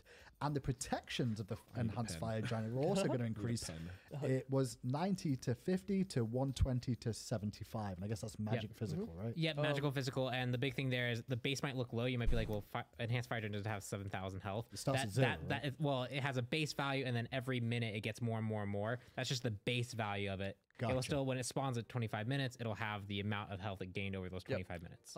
One really important thing here as well is that he's also going to be visually enhanced as well. So currently he enhanced at 25 minutes the Fire Giant, but we don't have a good way of showing that he's a kind of a different Fire Giant, right? Sure. We've updated his stats. We've also updated him visually, as well as the buff that you're going to get, because Fire Giant's Rage, I believe, is the Enhanced Fire Giant buff. It's going to be a little bit more purple tinge, a little bit more Tartarus tinge, as well as the Fire Giant himself. He's going to have a little bit of a glow to him too. You'll see him actually having a purple glow across his whole body to make it clear that he's enhanced. Other thing I've got another here. Enhanced Fire Giant base power has also increased from 130.0 to 150.20. Yep, the 20 magical power. So the way he gets more damage on his abilities as he ranks up, he actually gets magical power, and his abilities scale from magical power. Okay. So that's Show essentially magma pools. that's essentially just a way of he does more damage Okay. with his abilities. Now, Pawn, we also have a buff There's for the magma pools. There's the pools. God. They're Pools back. back. And as Hey. remember, it's one per god that's inside that area, Yep. right? So And it's caged, so you can't just like spread it out. Yep. Just to double check, will pets still trigger that? pets will not trigger that. They No, should we not took trigger that out. I know, but If they you know, do, with the then it's technical staying back, I wanted to out. make Yeah, sure, we're not that's reverting all. that rule. Before So people start there's asking. one more bullet point on here about the enhanced Fire Giant buff for killing him, which we left off these notes. Yes, that's right. The Spoilers of spoilers, interesting. Go on, boys. That was a mistake. This should be on the notes. We'll make sure it's on the notes before we put them live in the actual patch notes. But we buffed the enhanced Fire Giant, his health and his scaling and his damage, but we also buff the buff you gain from killing him. Oh, really? We're trying to increase the Why is there a end game, Hades on the map? the speed at which you can end a game after slaying the enhanced Fire Giant. This is hyper late game. Okay. We increased it to interact with structures a little bit differently. Yes. It's going to make you deal a little more damage to structures than it used to, and Okay. structures deal less damage to you as well. Oh, once now with the enhanced gain Fire Giant buff, mitigations. you will ignore some of the backdoor protections that are on towers and phoenixes. So that means if a minion wave dies very quickly, if you don't manage to get the Oni enhanced buffs, you can actually stay inside the structures and actually deal a little bit more damage than that 50% mitigation that backdoor protection usually prevents you from. Gotcha. And that'll be in the patch notes after the show. Yes. as well, Yes. wouldn't it? fully comes out. Okay, that's it on the Fire Jam. We still got a couple more things to go through. It's going to be jungle balance overall here now. Don't read it. Don't read it. Just let Pawn explain it. Explain to me why we're going through these numbers here. What's changed in the jungle overall? So quick TLDR is we want to keep their level 1 roughly the same, but as they progress through the game, people's builds generally outscaled their health. Right. And so you got to a situation where even without Assassin's Blessing, you were just throwing an ability at a camp and it was dying. Yeah. So we are giving it more health per level so that it's going to keep pace better with characters or God's damage. As they get their build higher and higher, as well as we've also given them base magical protection. They had no base magical protection, and so that lets some ability users really excessively kill them too quickly. Yeah. So now they have a little bit of base so that they're more reliably tanky across all the different gods in the game. These are kind of mini objectives in the late game. Yeah. And when we're watching pro play and stuff like that, fights can break out around them. And when they die in one hit, nothing fun really happens around them. It's right? just I was too late. Yeah. So now we want to see that more often, and that's why we're going to buff them in the late game, make them. And that affects small harpies, large harpies. It buff affects holders, every jungle camp. Buff minis, oracles, and the Gold Fury? The Gold Fury had some adjustments made to it. Those are separate, right? Really balancing. Those changes are largely towards just making sure its difficulty curve is appropriate. There are some cases where it wasn't getting enough protection so that people could solo it effectively. Its damage didn't really scale with the game, and so there's a certain point where it just became unthreatening completely, where it should have some form of threatening. It should be able to threaten players at all stages of the game. So at base level, all those jungle balance changes are telling me that as the game continues to progress, these camps will try and scale. Yeah. To stayed consistent. Should just feel better across the board. They really feel super squishy right now, especially when the mid to late game. Yep. That's jungle balance. You can read all the information of all those exact tweaks on those. Yeah, numbers small there. harpies, large harpies, buff holders, buff minis, oracles, Gold Fury. It's a lot of balance changes. Yeah, sure. Okay, so a lot of number changes. I'm used to it at this point. It's fine. Yeah. Towers and Phoenixes is the last thing I've got down here. These structures now have a visual effect on them if backdoor protections are currently active on the structure. Yeah. Yes. Yay! It's finally time. And just to help people understand that system a little bit better, there's a little this changes basically nothing. So you can tell if it's got backdoor protections there or not. And you see when minions come in, that'll go away. And we did actually make one other change to this functionality because it had a weird rule around it, which was if minions come into range and you're in range and fighting it, backdoor protections drop. If all minions died, the backdoor protection would stay dropped for a few seconds. Now it'll actually stay dropped as long as you remain in combat. If you're willing to commit your health pool to trying to kill that, it's going to stay down until you that's actually a bigger change. That's a bigger change. It resets. Yep. Okay. So, and that'll all be visually conveyed. You'll be able to see that little thing at the base. That's to indicate it has backdoor protections. When that's gone, you can deal full damage to it. That's a big buff in a weird way. You still have to push a whole wave there. Sure, and but be there at the a time. Guardian You gets a can't true minion. backdoor. If a Guardian gets a minion into the tower range, it goes, all right, guys, I can tank it now. We've got backdoor protections removed. That's a big boost to pushing down towers, right? Okay. Yeah. We have some other small visual updates, as you'll see. We'll be bringing out those more. We'll show a little bit more of that as we get closer to the PTS patch. We'll be showing that on social media and the updated patch notes. We're doing season 6 in a bunch of pieces, right? So we still have Q&A tomorrow. We have another show. So a lot of our visuals aren't completely yet. We also have an indicator for the Oracle Ward. Yeah, we have an indicator for the area of the Oracle indicator for the exact radius of what the enemy can see. Yep. Or the ally can see when you take that ward. This is going to take a while to fucking watch on YouTube. Jesus Christ. You know where not to go to be seen, which is really fun. There's a brazier by the Pyromancer now that indicates when a team has the Pyromancer buff, because currently there's no way of knowing whether that buff is still active for enemies. Similar to the torches by the Gold Furies. Yep. So we're adding a bunch more stuff like that. So keep an eye out for that as we get closer to launch day. So with everything we've got through today, that is it for what we've got on items, gods, and map changes. We did it. Gentlemen, though, you guys tomorrow, right, are doing a Q&A. Oh, we're back? Yes. I believe. I thought we were talking about Merlin today. Going on tomorrow, just so people at home know what's involved and we're how they gonna can get hop involved. in a stream room. We're Okay. gonna be looking at chat and things you liked about today. I'm just gonna export it all. I'm gonna export it all onto YouTube. We want to explain that when we want to show off, Like just direct cut from the stream. Yep. And we also want to maybe look at some possibilities of changing a few things. Maybe the way the notes written today are not set in stone. Sure. Nothing is perfect. Will take too long to render. Art. 2 hours will take too long to talk to render. the community, talk to the pros, talk to players, experts on certain gods, certain experiences, who can share information with us to push us in different directions. We're going to be open to that too. Okay, cool. And that's tomorrow 3 till 5. And there's Same one place, more same exciting time. thing tomorrow that we're also going to do. We're going to go into the details of Merlin's Ultimate. Yes, that's right. You're gonna show that tomorrow? We're not going to show it. talk about it. talk about it. Yes. Because Merlin has been, we gave a little bit of information that he's a unique stance changer with 3 stances. Yes. We've seen the thread where people were trying to listed hundreds of different ways which we could make this stance changing different. And I think they did finally get somewhere on that list. They got one very, very close. Was at least very close, if not correct. So we want to talk about that, reveal that, make that known before we show off Merlin next week on the final 6-1 patch show. PTS, you said, is looking at next Tuesday. Hopefully next Tuesday. Is that correct? It'll most likely be after the patch show next week, yeah. Cool. So as soon as we show the final content and everything, then we'll be able to go right into it. I feel like when you press 4, you either left click or right click. Right. Then you change if stance. we make any balance changes just from the discussion phase, we'll bring those up next week. Gentlemen, pleasure. Our favorite things about Season 6, on at least in terms of item and balance so far that you've shown us? Goobus buff. Of course it is with you. The hammer build. Just the hammer buffs, yeah. Hammers That's and exciting. The Blackthorn hammer and Runeforged hammer together is quite a bit of tankiness and offensive capability. It's nice. Oh, the elixir of speed. 6 true items.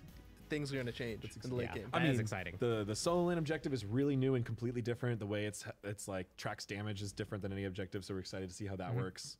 Might use new that Furies. I mean, there's actually a lot here to digest. There's a lot of exciting stuff. A lot of changes, boys but and I'd still girls. pick Goobus. You guys, though, send in all your feedback to us as always. And make sure you tune in tomorrow and ask any of the devs your individual questions. For now, though, that's it for today's Patch Note Show. We'll be back tomorrow. Thanks a lot for tuning in, as always.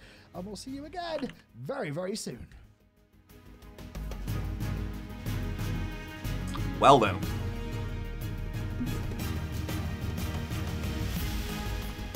I have no idea what the fuck's gonna happen tomorrow. I'm not gonna do another video on the fucking update show. Maybe the next week one I might go over some more things, a bit more detail, but like I might do a separate video on Merlin as well when he comes out, but no.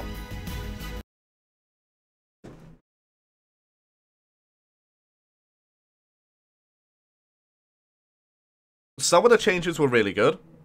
A lot of the changes were kind of weak. Especially considering, like, most of the item changes were just non-impactful whatsoever.